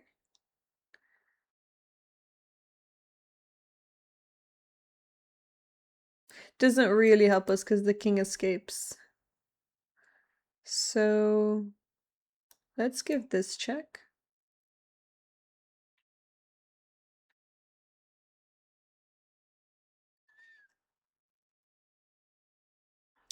Okay, we can castle and open up this file. Or sorry, bring the rook on the open file is what I meant to say. We might have much better replies, but this is still fine.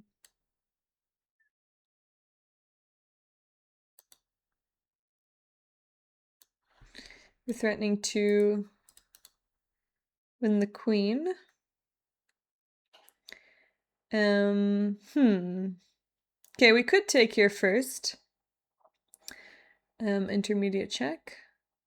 And if the king goes here, then we do have a discover to check. I'm just thinking which one is better. If we go here, and then the king takes here. It's actually not yet checkmate, so we'll go here first. And now we will be able to take with the rook, and we take the queen with check. And then we save our queen, so we get to... Oh, and if the bishop takes, then... Never mind, I thought we had checkmate here, but the bishop is now defending. But we do have this check with the bishop. When the king goes here, now we have checkmate on b7. All right. Let's go. Colle strikes again. Thank you for the game. Who wants to have one more go? I'll accept one more challenge before my potatoes burn to a crisp.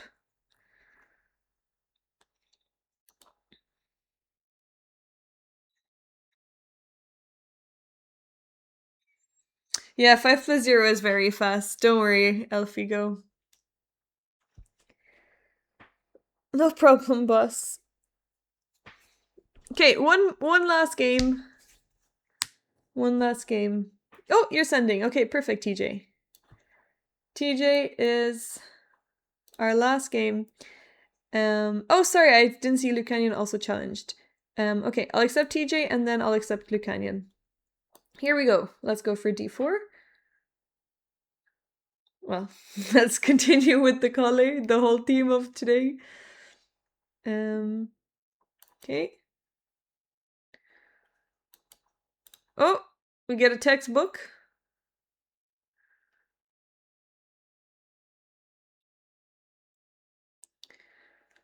Beautiful textbook. Okay, we're gonna play b3 because we don't want the pawn attacking our bishop. And he's putting pressure on the d pawn. So I'm going to defend. Oh, actually, this is maybe not a good move because now c4 is possible. So, c4 works here. And I can't take because I lose my bishop. So TJ was being very sneaky. Oh, he didn't play c4, but c4 would have been a good move there. So I am actually going to... What am I going to do? That's very annoying. I'm going to take the pawn. And then I'm going to castle.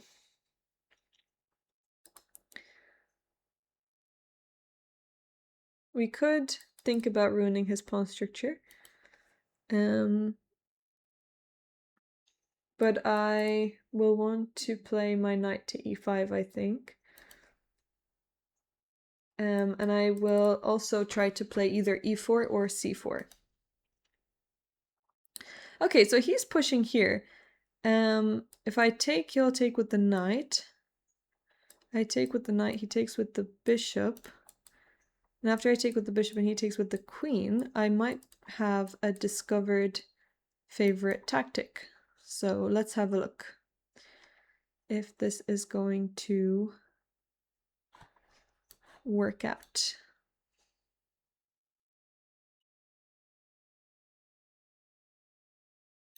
Okay, I'll take back. Okay, and if the queen takes, now we have a nice discovered check. Picking up the queen. I don't know if TJ is letting me get this in on purpose, because this is my favorite tactic, discovered attack on the queen. Or sorry, discovered attack with the queen. On the queen, I meant, attacking the queen. Okay, so now we can take that and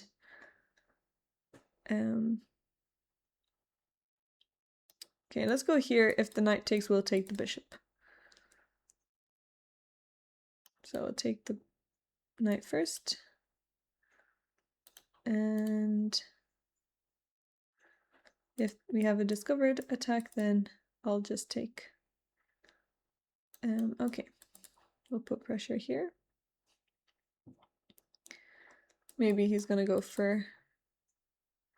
I mean, if black takes and then goes here, it could get scary for white. Oh, he took here first. Okay, interesting. The thing is, if I go here and after bishop check, I do have f3 to block, which is lucky enough. Okay. Okay, and then we have checkmate on g7. All right, TJ, thank you for the game. I don't know if you're being kind to me there, but let's just quickly look over c5 here. Sorry, c4. I think this works. I'm not able to take it because of my bishop, but I can just move my bishop back, so it's okay. It's not the end of the world. If they continue, I just need to defend my bishop and then I will be able to take the pawn. So it's actually okay. Okay, Lucanian, do you want to challenge? I'll play one more game. Made a mess of that. Don't worry, TJ. That's okay. Thank you. At least you allowed me to get my favorite tactic in. Okay, final game. Let's see what Lucanian has to offer. Okay. Oh, and we get a textbook. You guys don't have to let me get a Colle textbook, by the way. You can just play bishop f5 or bishop g4. But I appreciate that you're continuing. You're letting me get a textbook. Maybe you also just play this in general.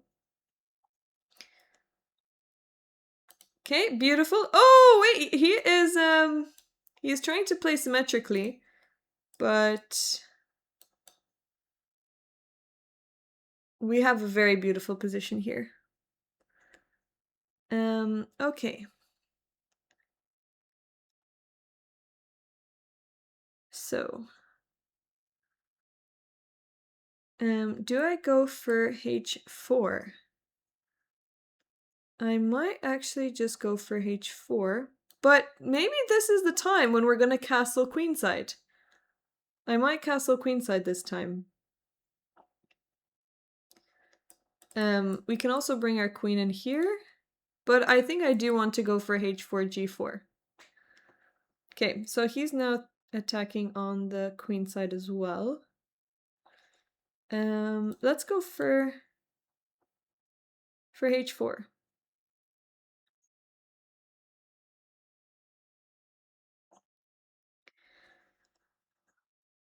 And if we castle queenside, black's attack hasn't really caused too many problems yet, so we're safe enough.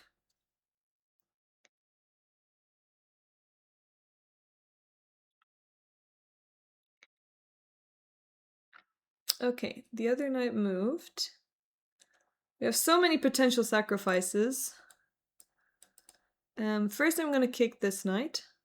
I guess he can take here, but I'll just take back like this. The reason, yeah, maybe taking with the f-pawn would have been better and to open up the f-file. But the bishop has to move, and maybe now we can go for f5.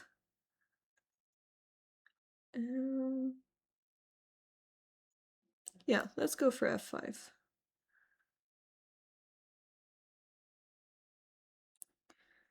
And I'll try get f6 in. If they take, we'll just take back. We also have this beautiful bishop coming in. And if they take like this, then I'll take with my queen threatening on h7. And after g6, I can take. And then my rook opens up as well. So all my pieces are playing very nicely. And this is another nice reason to not castle yet, because I can still use the h-file for my rook.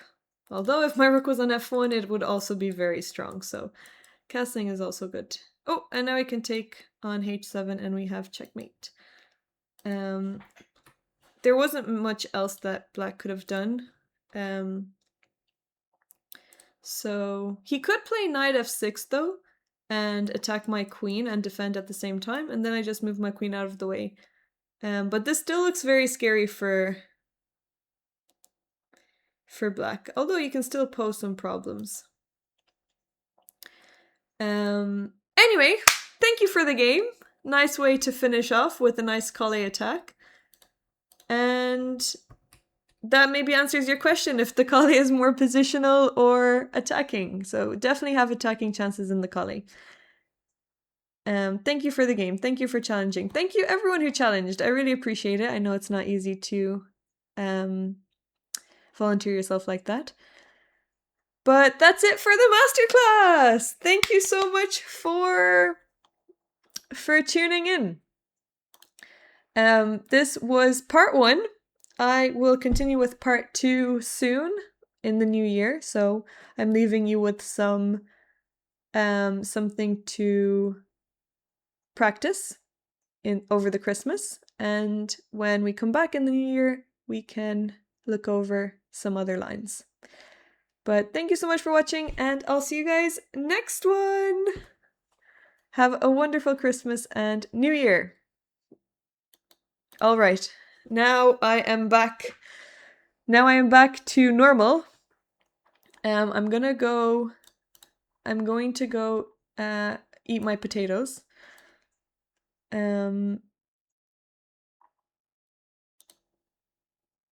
So actually I'll put this on break before I raid. Because I might keep streaming, but I'm going to just put this on break and I'll be back in a bit. That was just for YouTube, but I'll stay here. I'm just gonna go eat. So see you in a bit.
Hello, I am back. And thank you so much for the raid, Tamara. I'm sorry I wasn't here to see it. But I just finished eating and I'm back. I am so full. I wasn't able to finish. I still have some potato left. I had 4 potatoes, but I couldn't finish them, so.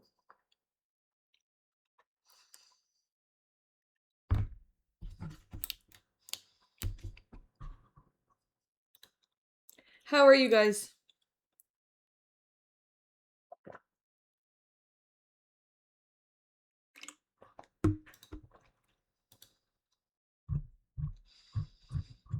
How was the stream?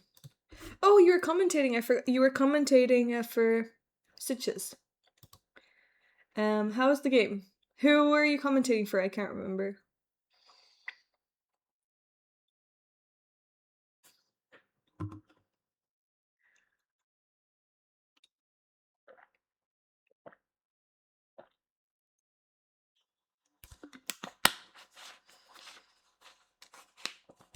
Hey, Ghost Pesky, thank you for tuning in. Stay tuned for the next one. You can join our Discord channel, and I will put in there when the next one is coming out. So I'll do another one on the rest of the lines.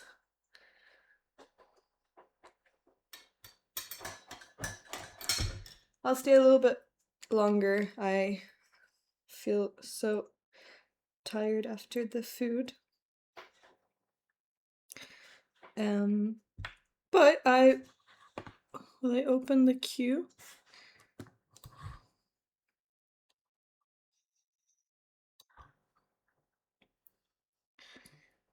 Let's finish with some puzzle survival.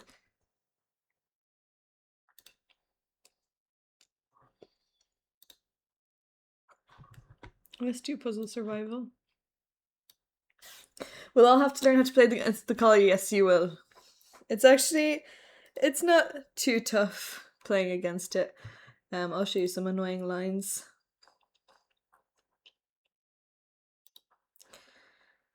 We'll do anti-Colle Masterclass.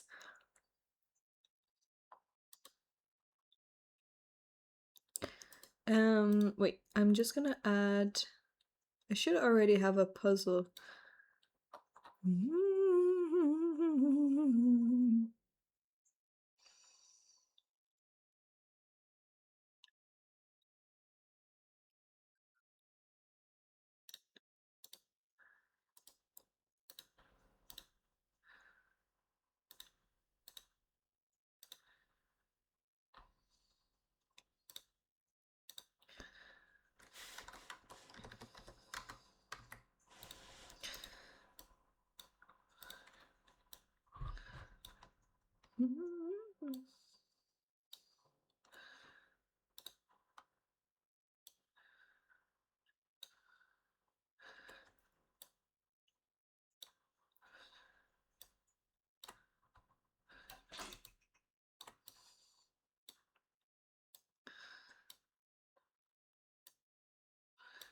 Hello again. We're gonna do some puzzle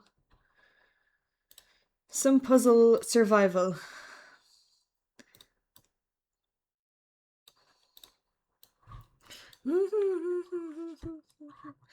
I'm just gonna put up the.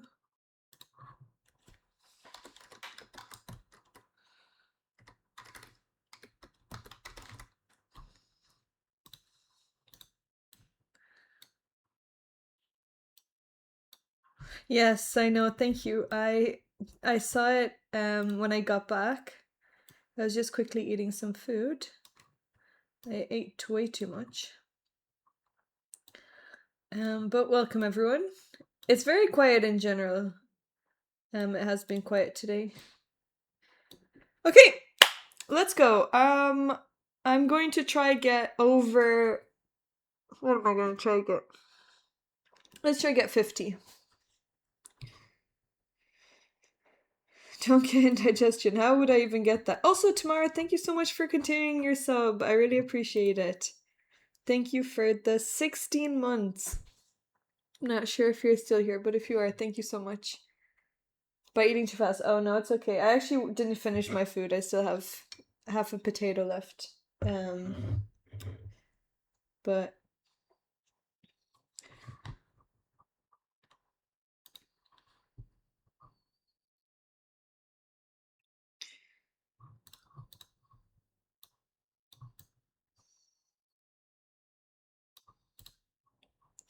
I'm gonna make myself a little bit smaller just because I think the layout looks a little bit.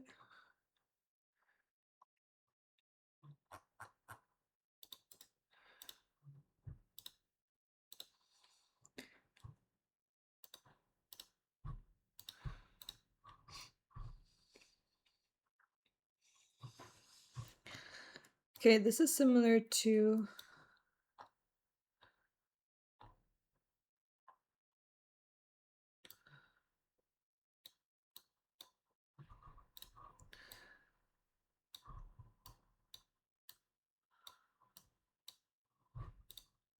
similar layout to what we had a long time ago.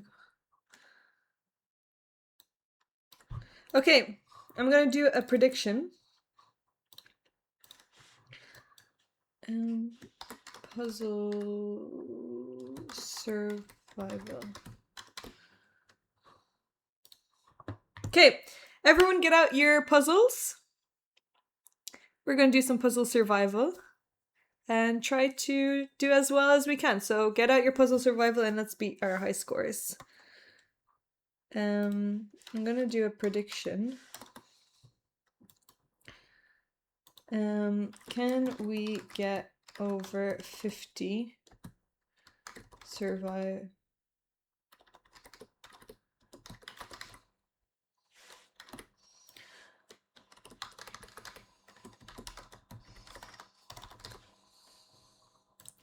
Okay, I'm gonna put this prediction up for 20 minutes. So I'm gonna try to get 50 and yeah, just try to get 50.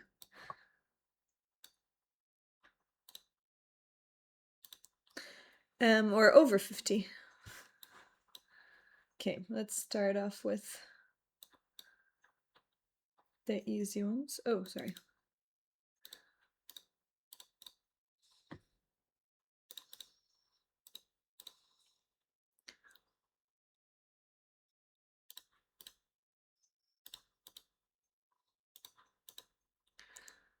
Okay.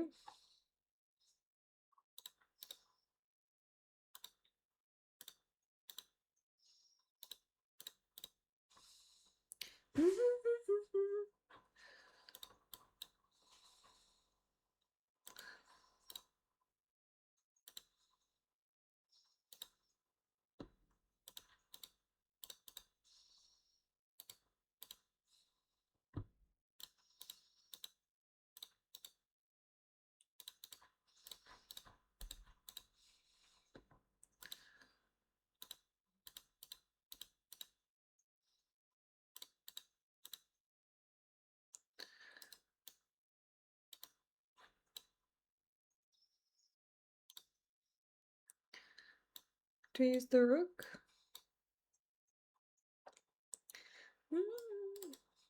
That should be made. Okay, we need 31 more. Okay, check.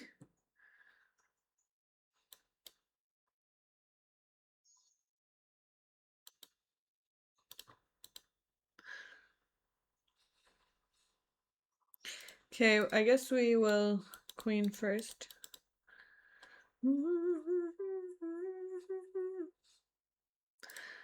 Here. King goes here.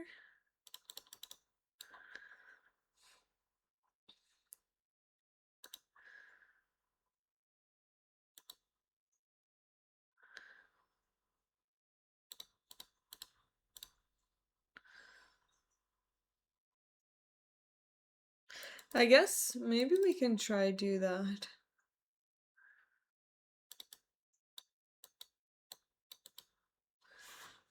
Okay, 26.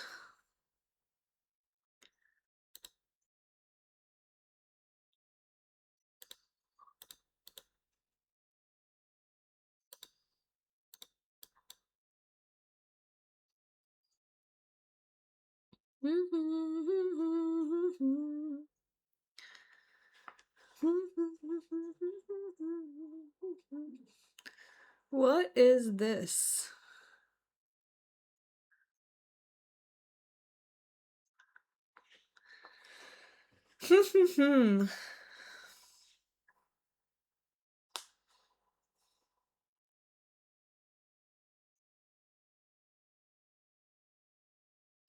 Okay, you can play knight c5. And then we're threatening the knight and the bishop. But if we go here, and if they just defend the knight, and then we take there, they do have double check.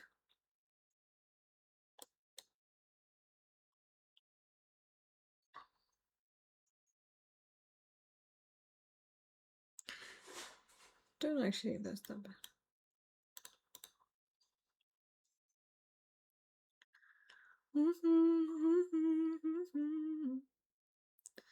Okay, bishop check, king here, and then we go here. Am I better at puzzle survival than real life survival? Good question. I don't know the answer to that.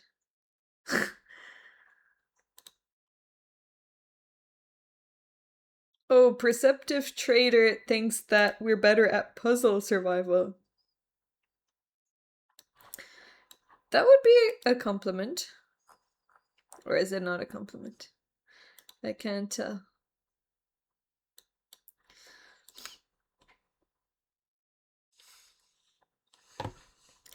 Okay, so if we give this check, king here, then we can go here.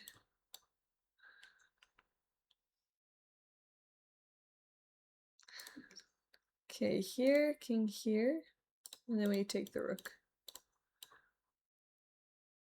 Oh, we get a checkmate here.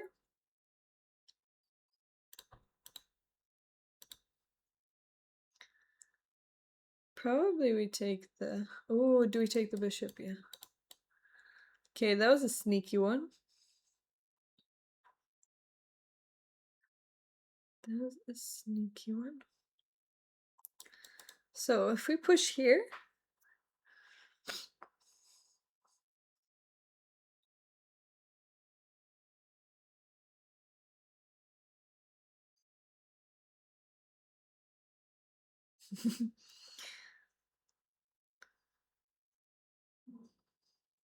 I don't know how much I like that move. And if they're that, then do we push again? But then if they take, we do have rook there. I'm gonna push this one. Push, and if the knight goes there, I still go there. And after they take... Okay, I'm gonna go here. Oh, wait. I can take...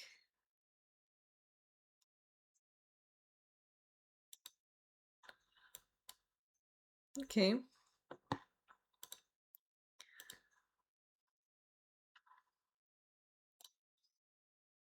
We have check here or this check.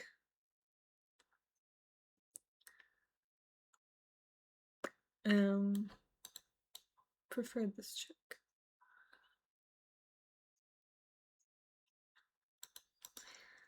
We just have one prediction so far. Get predicting. The timer is going to last longer than the attempt time. Although it's going to start getting slower now in a second. 17 points left.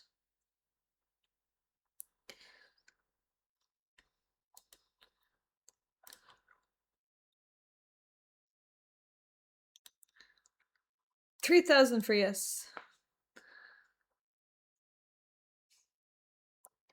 Stay. Wait, which check is it? Okay, if we give this, is it just, are we looking for perpetual? Because how are we going to win this? They're just going to get a queen.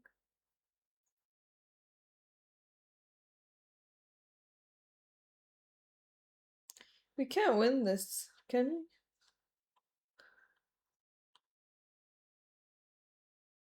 Okay, anyway, let's try this check, and then they go here, and we don't have any more checks. And if we go here, check, and if the king goes here, then we have this check.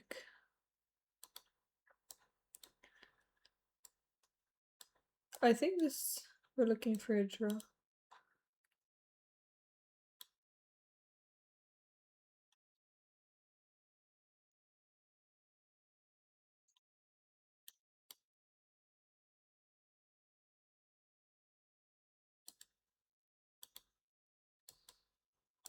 Doesn't matter where we go.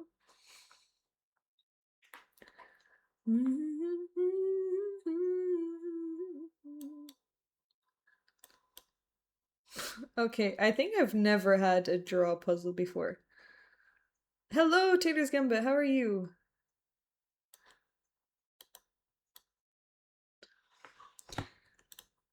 $6K for yes, $1K for not today.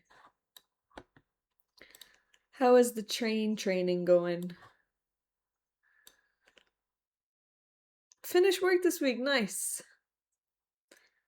Have you got, what did you get for your daughter for Christmas?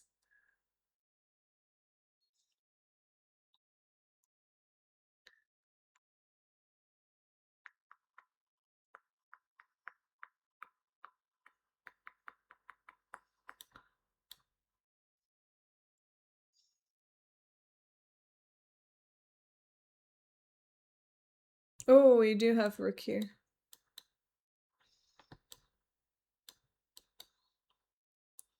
Too much as usual. What did you get? What's your favorite thing that you got her?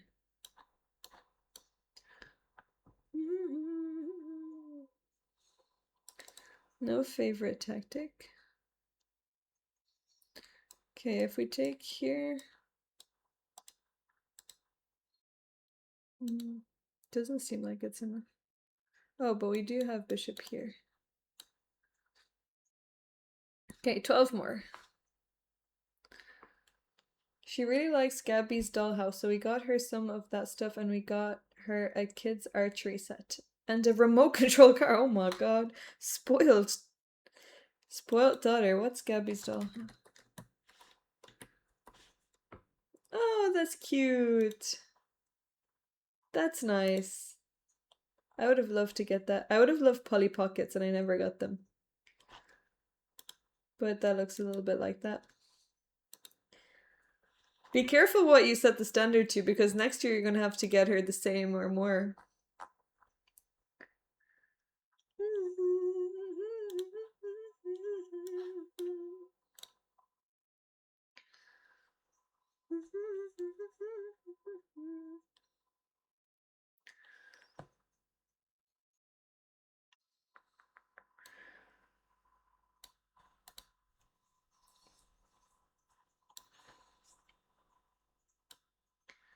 The standard was set long ago. You needed to.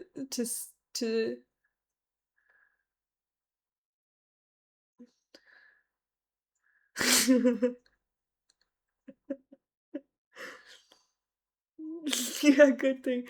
You should have stopped while she was young enough to forget things.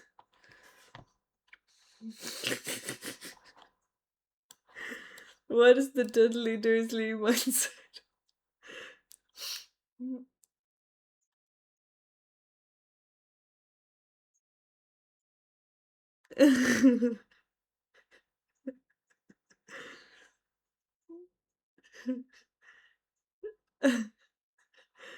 Well, he didn't get anything for Harry Potter, so.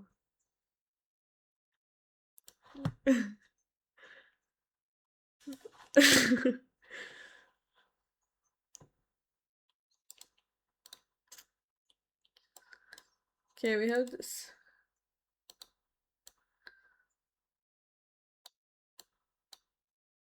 Oh, I didn't. Here we have this.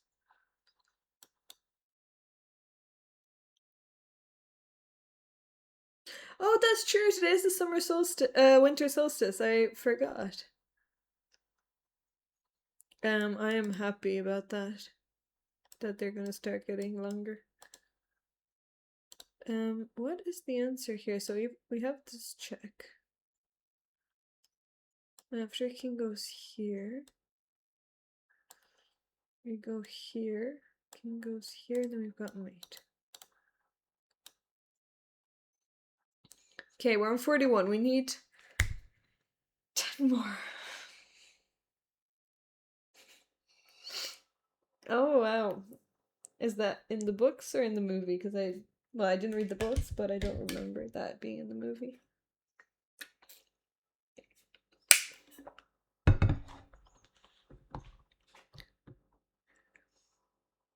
Okay, well, I think they might have omitted that.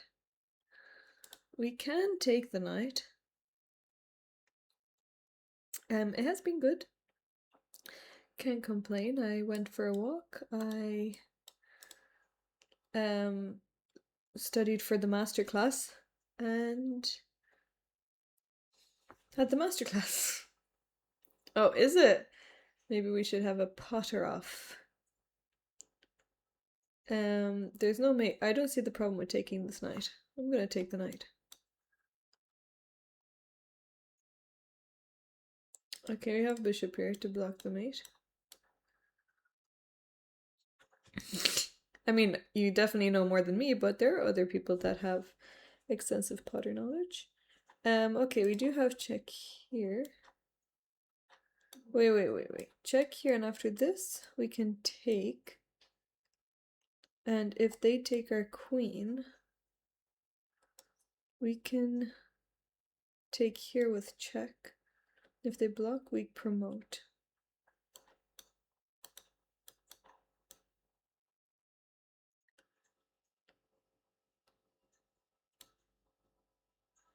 I was wondering if after all these years you'd like to meet to go over everything.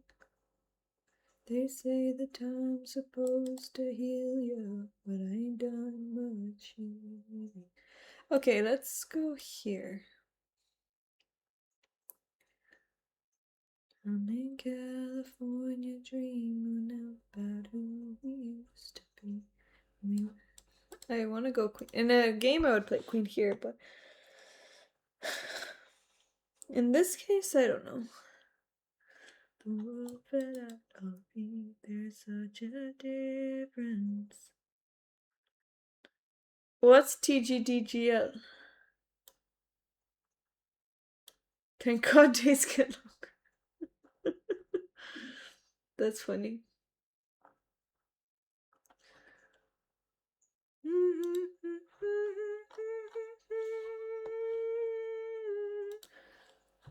What? Does this ever happen to you? Sometimes in Windows, like all the new stuff comes onto the screen and you can't get rid of it. Hello, Owen! How are you?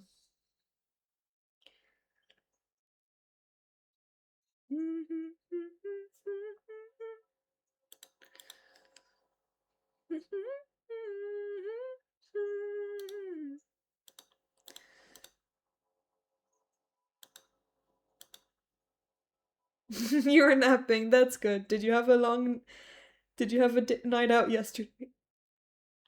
No, TJ! Think through all the checks, captures, and threats. Count your pieces. Make sure that you'll have more material after. We're working on our puzzle survival now. 3 hours. 3-hour nap or... Wait, did you have a night out yesterday? Did you do 12 pubs? Does Mercy feel better at winter or summer solstice? Well, I think you know the answer to that, Fiedler. I don't know the answer to this. Oh, wait. I have it.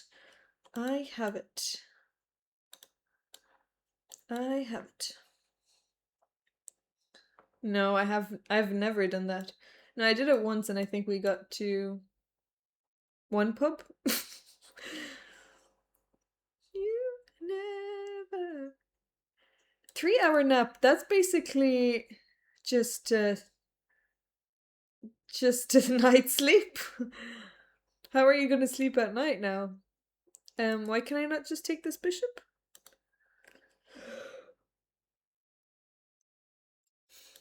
I can just take this bishop. What's the problem with that? Less than 4 hours is enough. Okay, I only have one move with the rook. Do I have anything better? I don't like this puzzle. This is a very weird puzzle.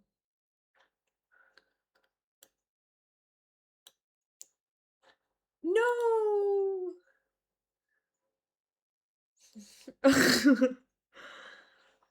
Wait, no, I'm sad.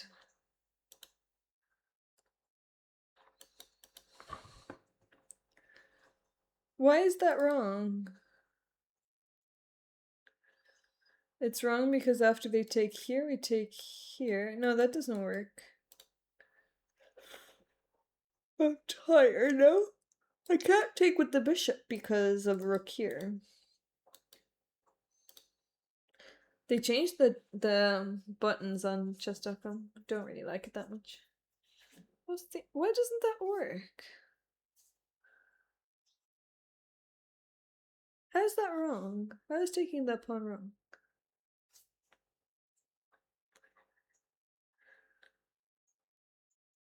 Well done! 17 is good. That's a good number. How is this wrong? I don't get it. Does anyone want to... Does anyone want to try the... Oh, okay, this is wrong because of this. And it's a draw. Who wants to guess the best move here? Best move for... Oh shit, I don't want you guys to see it. Did you guys see the answer? What's the best move here for black?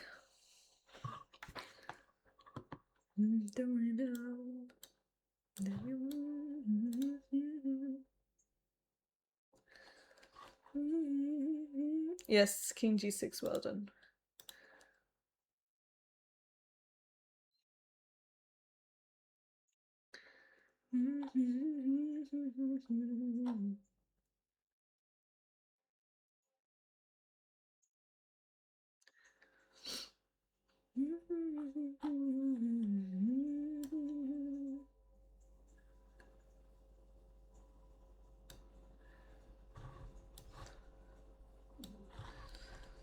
King g6 is the best move, yes.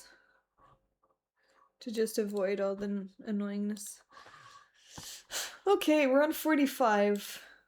We need 6 more.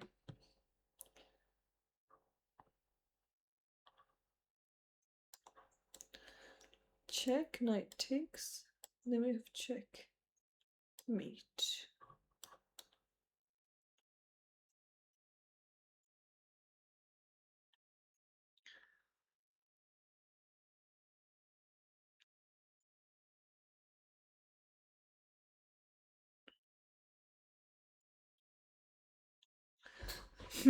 Oh, I think it's my favorite tactic. No, it's not. I thought it was gonna be some discovery attack, but it doesn't work.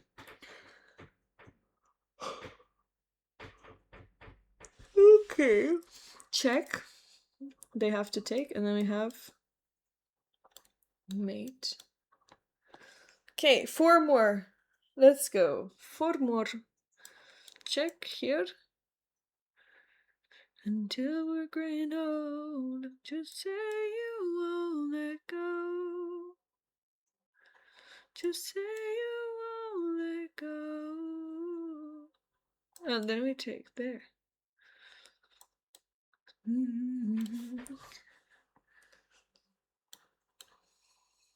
Oh, maybe it's there. Where is it there?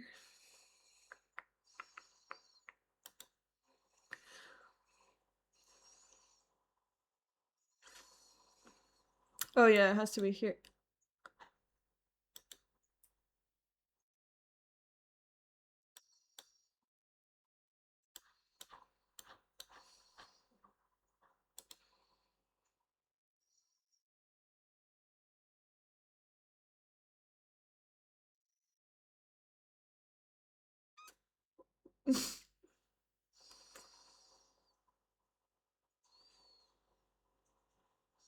Oh yeah, you're right. You're right, you're right. Frick. Damn. That's annoying. That's annoying. Wait, why doesn't bishop d6 work?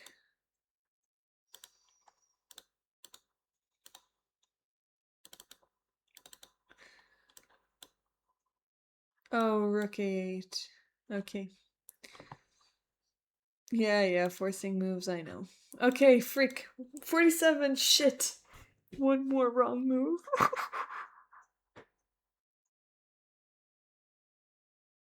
Have you seen some of the site-wide high scores? No, I haven't. What's the highest score? Big raid! Key Whiskey! Hello, Kira. Thank you so much for the raid. Thank you so much. I hope you had a great stream. Hello, everyone. Shout out to Key Whiskey. No, I don't speak Russian. She got 1800. Well done. That's excellent. Congratulations. That's amazing. Great job before the new year. That's wonderful. We are working on our puzzles right now, so welcome. Get your puzzle rush out. Sorry, puzzle survival out. We are close to... I want to try get more than 50, but I've gotten 2 wrong so far. We need 4 more. So hopefully you've brought us some good luck. But I'm getting a bit nervous. Okay, so if I take with the...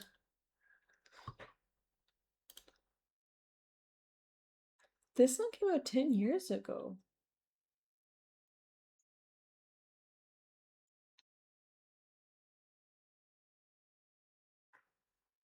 Wow. I think I've never heard this one before. Ooh, well over 100. I mean, if you're a Grandmaster, I'm sure you can get that.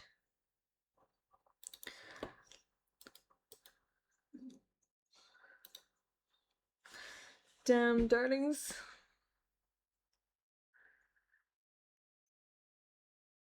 Okay, we have to get 4. We can do it.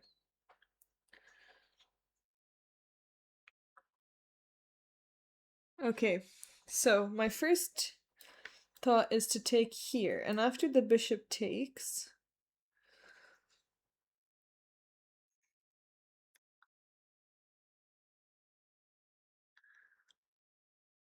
Maybe we can play f6. And if the rook goes there, we take the bishop. Never be alone. Actually, we take the bishop with the rook? No. I don't know. To go here. Then we push.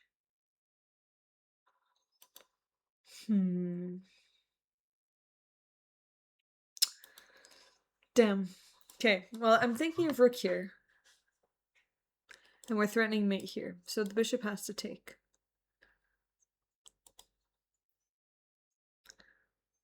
And after f6...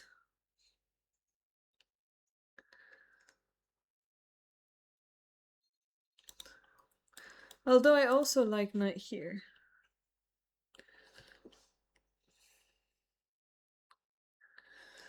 And if the bishop goes here, then I'll go f6.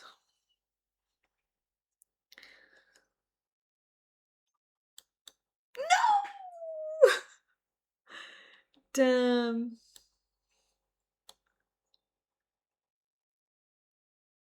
No, I haven't. Sorry, I wanted to see. Wait, I wanted to see the answer. What was the answer? Oh, can I not see it? That was right? No.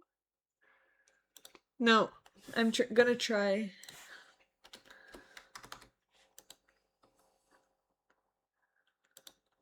Okay, we're still trying.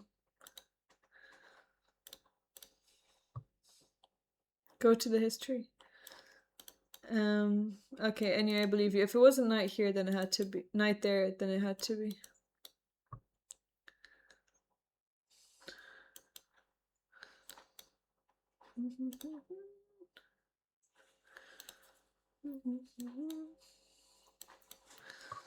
Okay. Let's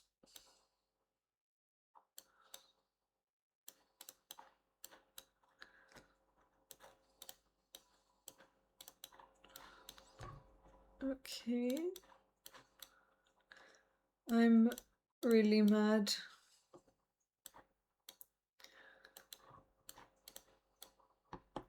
We were oh shit, no. Okay, I have to start again. We were so close. I'm gonna try one more time. I'm sorry. This is me being tilted. Puzzle tilt is real.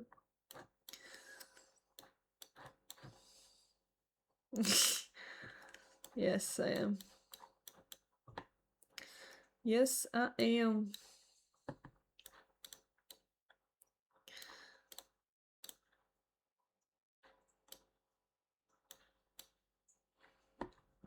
That was actually a tough one, though.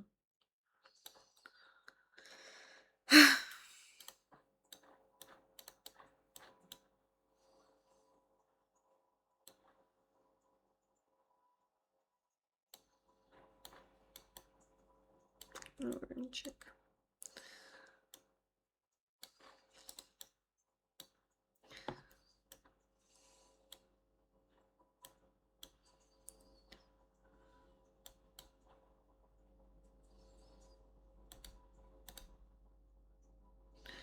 That's annoying. I guess we attack it?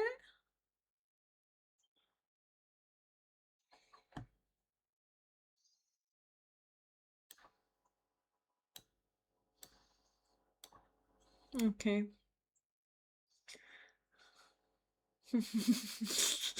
Emergency slow run.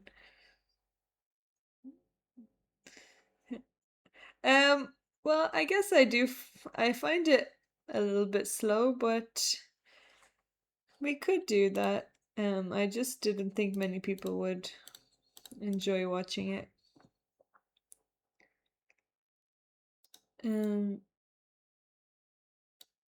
Okay, we can get a queen. Let's give this. This check. Does it matter where we go? I guess it does. Another raid. Thank you so much, Rachel, for the raid. Thank you. Wait, were you commenting on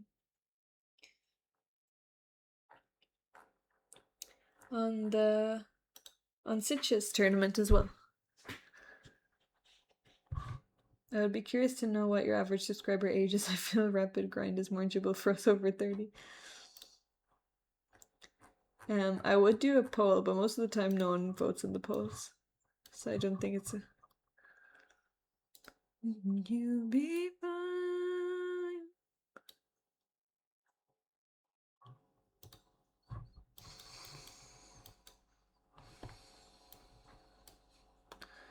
No.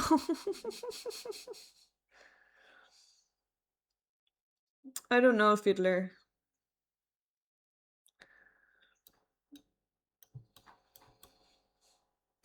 Fun fact, I actually heard this song live.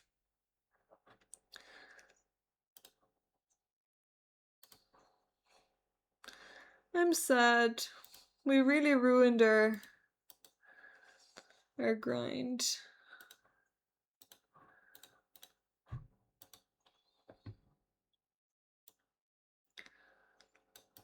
No. No.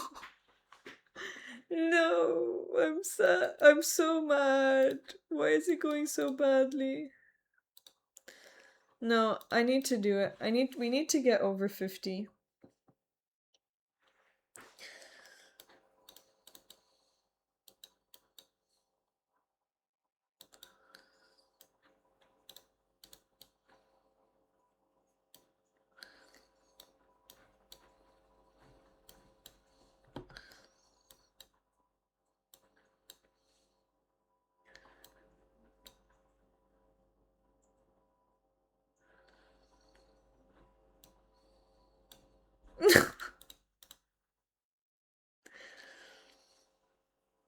I am putting it.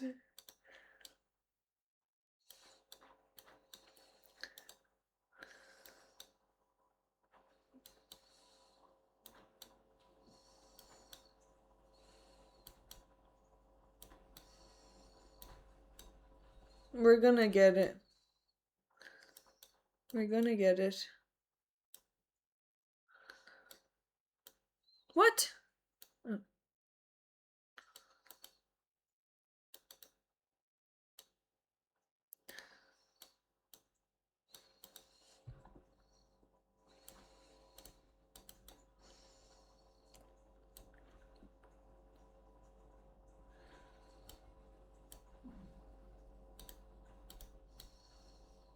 Mm-hmm.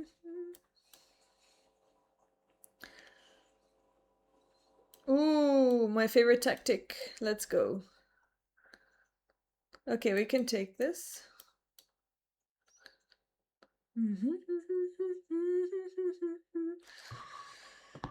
They're gonna start getting harder now.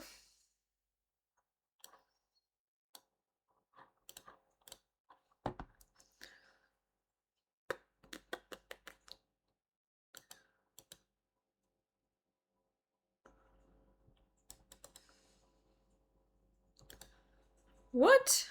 Hope you go over 50. See you later, Tater's Gambit. Have a wonderful Christmas if I don't see you before Christmas. Okay. Come on. We gotta get it.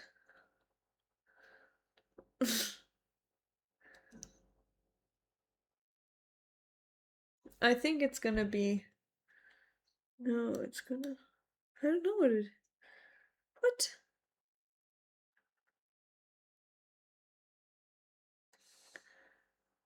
I don't...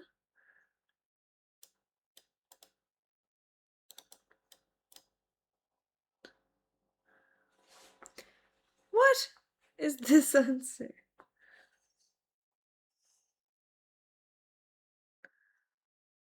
Guys...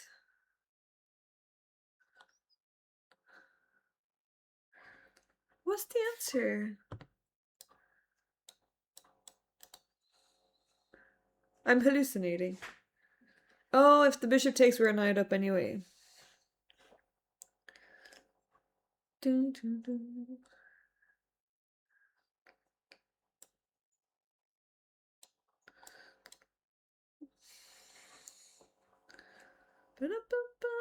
But doesn't make a difference.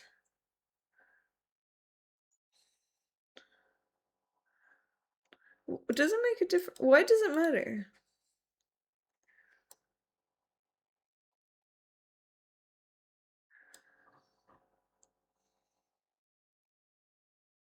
I don't get it.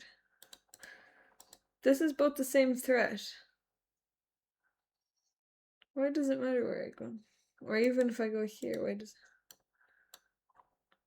That was such a stupid puzzle. I'm really mad at that. What's the answer? Oh. Okay, fine. Quit. We're starting. Last time. Last restart.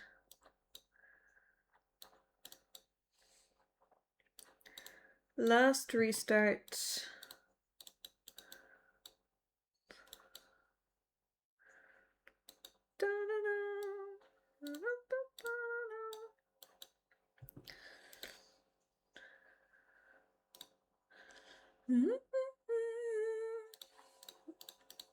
Yes, Owen, go do one.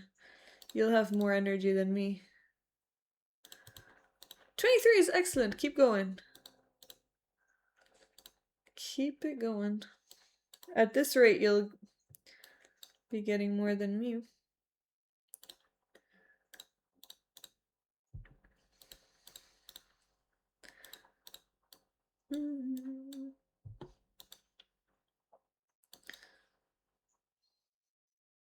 What the heck is this song?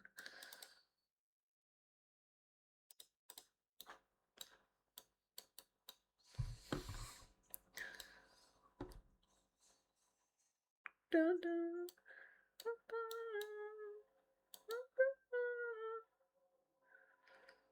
You're totally not in mind and you only got 26.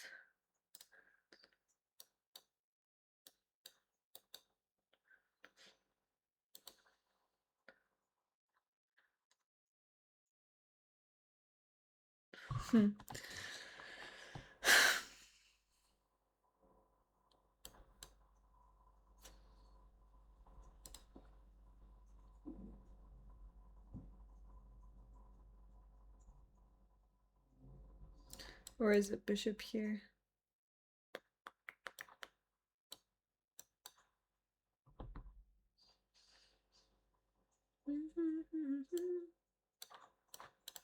That's a nice puzzle.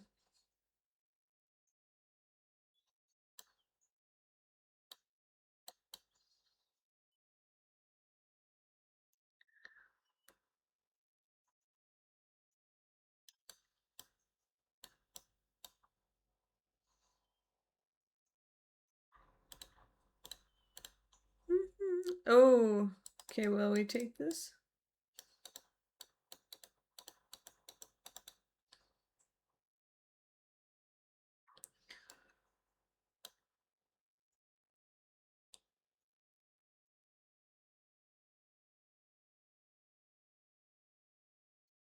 Doesn't matter.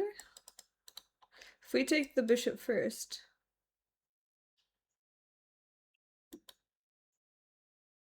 Oh, then they take our bishop as well.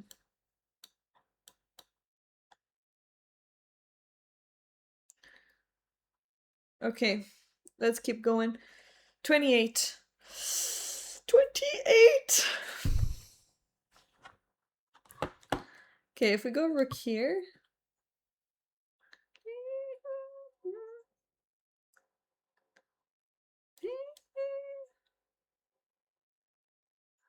Well, Fiedler, let's not jinx ourselves. That should work.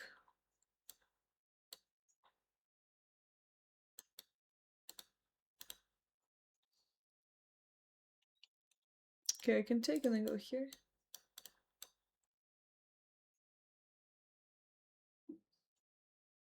They don't have any checks. Oh, they do have a check.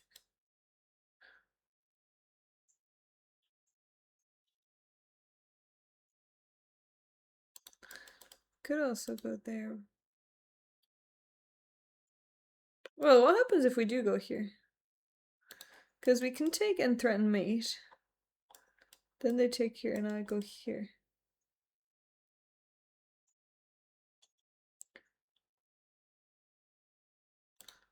But I also think that this should be okay, though. Even though I don't think that that's the answer.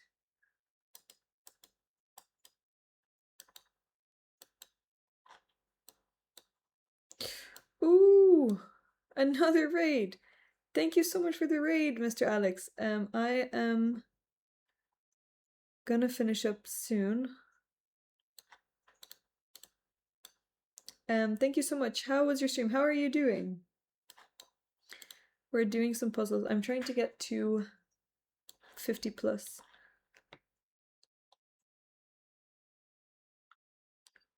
Hmm.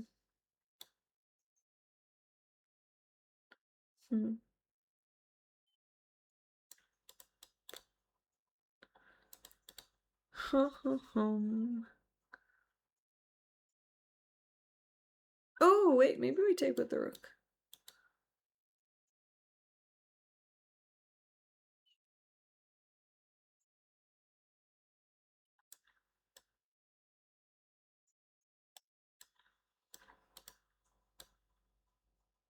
Hello, thank you.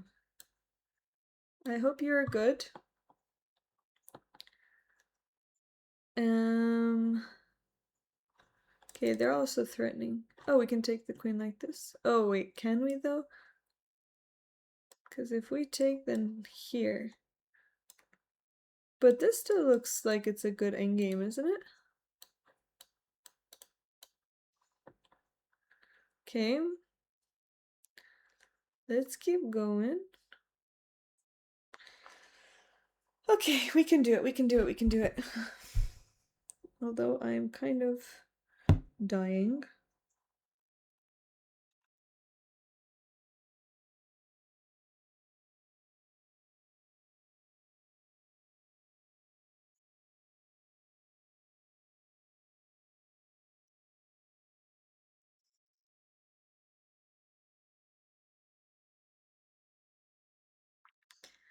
Did you guys see the funny post from chess.com with the croissant? Okay, if we go here, they will take it. So, oh wait. Can I just, no. Can I just attack the knight?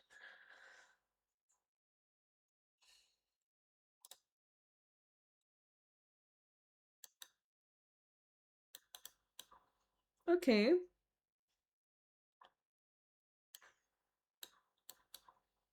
That was a freebie. Knight check. If the king goes here, that's mate. Knight check if the king goes here.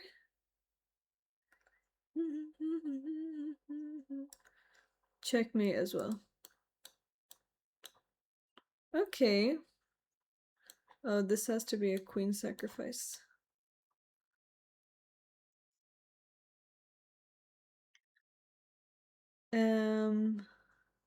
Now what? Now what? What are we gonna do now?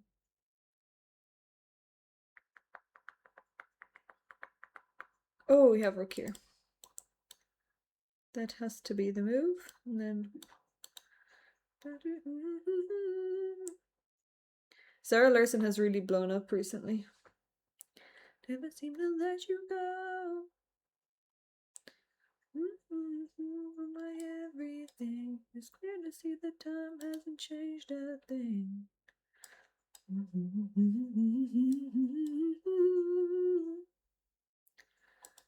I will never forget you, and you will always be by my side till the day that I met you. I know that I would. I will never want much more, and in my heart I will always be sure. I will never forget you.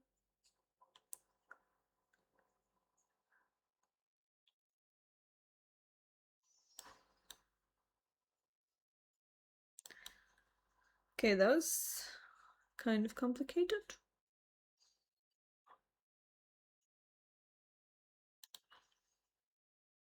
Oh, sugar. Sugar. Okay, if I take that, they take my queen.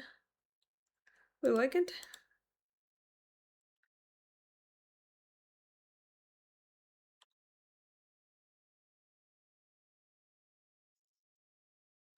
Wait, maybe it's queen.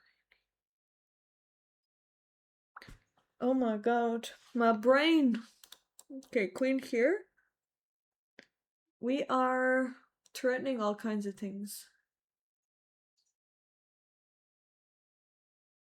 If the rook takes, then we take here. Always be by my side. I know that I will love you till the day I die. And in my heart I will always be sure. Okay, so they might always be by my side till the day I die. Everything that we do. I think we take here first because these things. Oh, maybe not. Maybe not.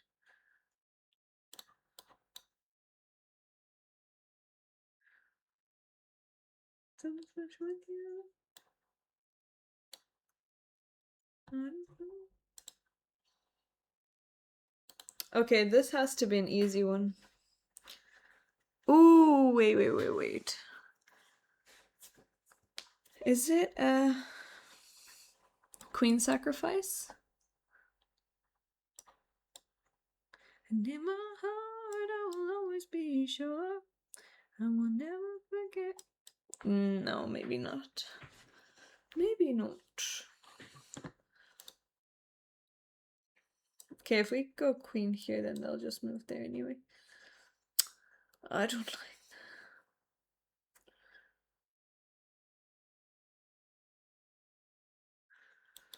that.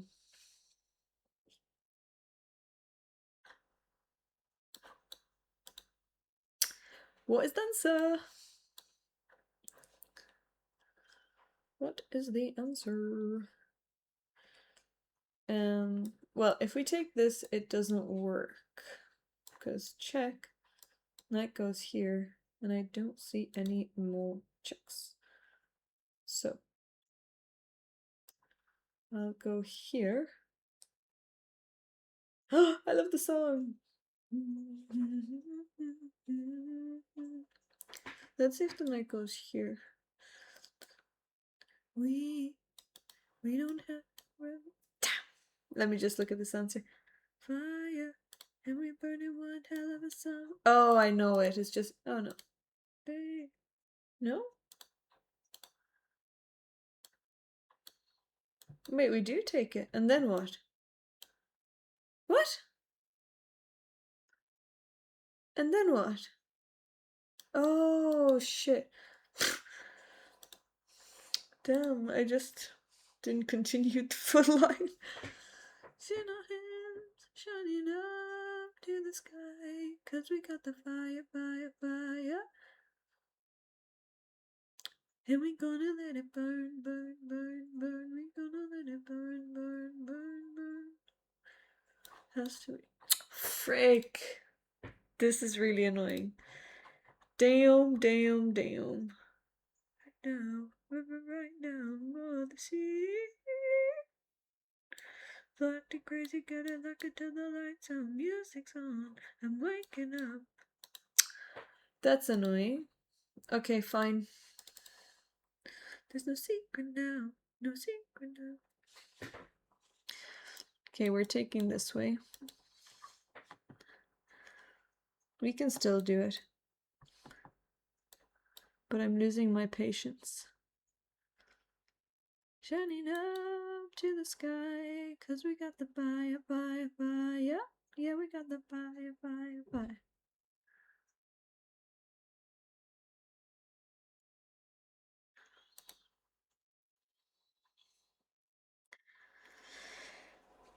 We're so close.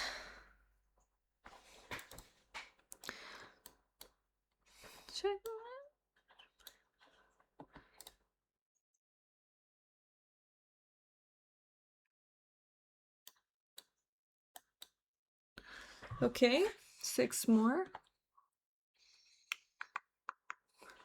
We can light it up, so they can put it out. We can light it up, so they can put it out.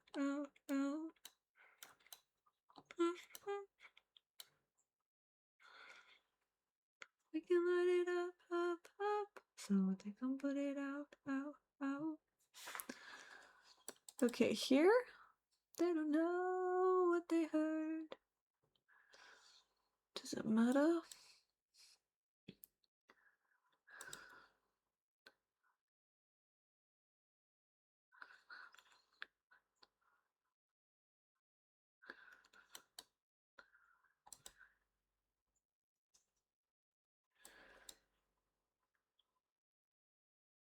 Okay, so I think it's this. And king can only go here. Oh, and then that's made, isn't it? Okay, let's go. Favorite tactic?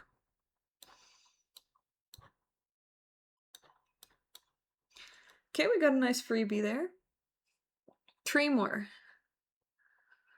3 more. We can attack the queen. It has to be this.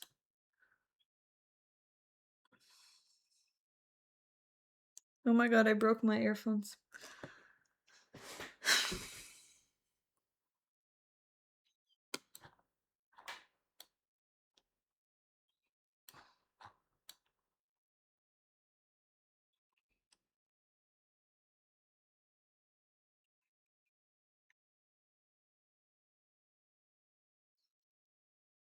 Wait, if we take this...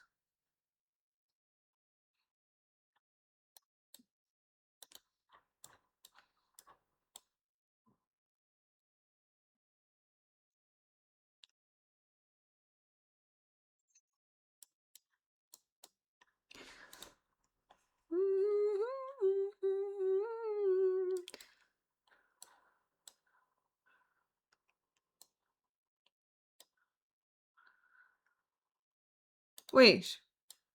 Sorry, we don't have to do anything about that. I almost missed King F2. Let's go. Let's go.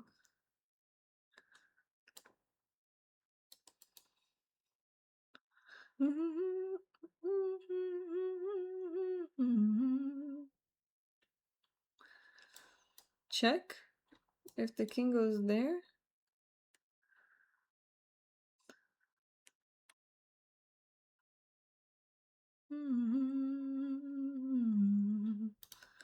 Damn, I don't know this one. Okay, how's material looking? We're equal. 2-5. We're a pawn up.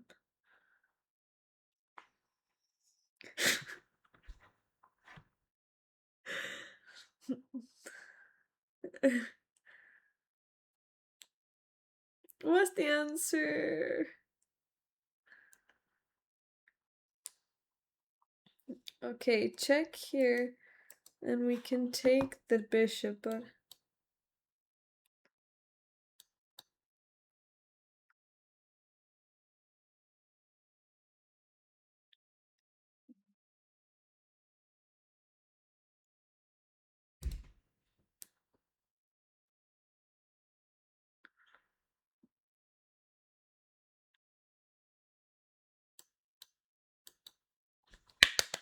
Last one, darlings. This is it. Can we get it?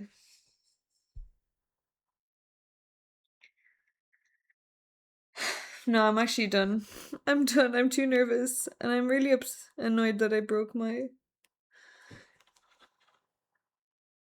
I don't know if you guys can see. My earphone is now broken. So, this is it. This is it. It's for all of the charms. The prediction has come to the final one. No, I'm actually too anxious to get this. Okay, if we take the knight, bishop takes. No, no, no, no, no, no, no, no, no, no, no. What is the answer?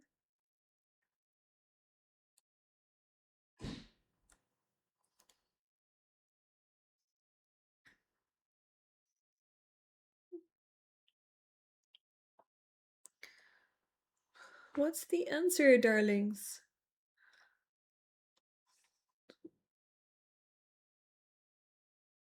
Okay, I think it's a H6, H3.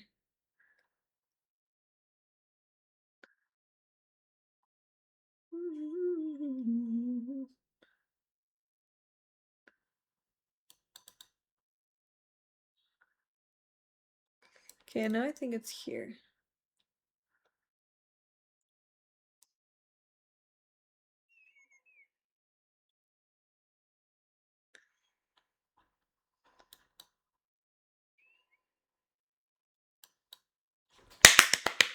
We did it! We did it! We did it! Prediction? Yes, let's do it. We got puzzle survival over 50. Our work is done. Now we can try to also break our high score. Wait, if we push? No.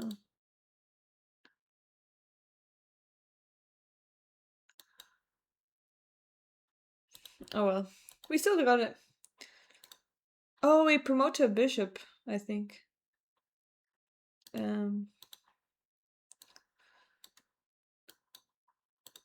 No.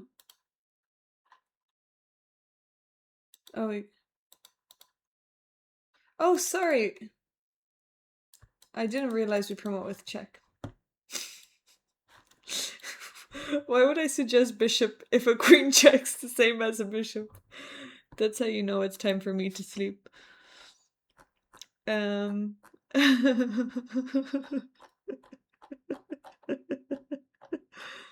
Okay, I think it's time for me to go. I am gonna raid. Thank you so much for the Mersobot has overheard you. Ghost Busky, thanks so much for the cheers. Thank you so much. I really appreciate it.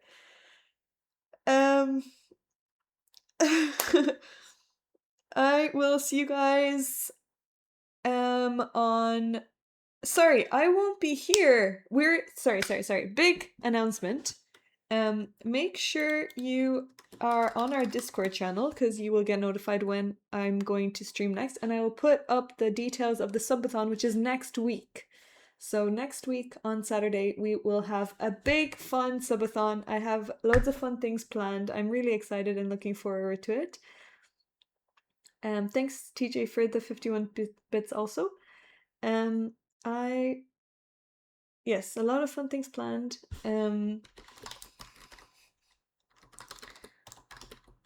And just be there, have fun. It'll be a nice after Christmas relaxing. Well, I don't think it's gonna be that relaxing, but fun stream. You can relax and watch. But yes, lots of fun things planned. We have one collab so far. I'll try to get some more collabs. And thanks so much for hanging out today with the Colle Masterclass. It's weird because even though I was streaming, it felt like it was very serious and I was getting a little bit nervous. It felt like a very serious stream, but we'll have the second class after Colle Masterclass Part 2 after Christmas in the new year. I'll see you guys next week. I'm going to Limerick on Monday, so I won't have my stream set up. But maybe I'll do some in real life streaming. And I hope you all have a wonderful Christmas. Actually, I will go in real life live before Christmas just to say Happy Christmas properly. All right, I'll see you guys later. Thanks so much for coming.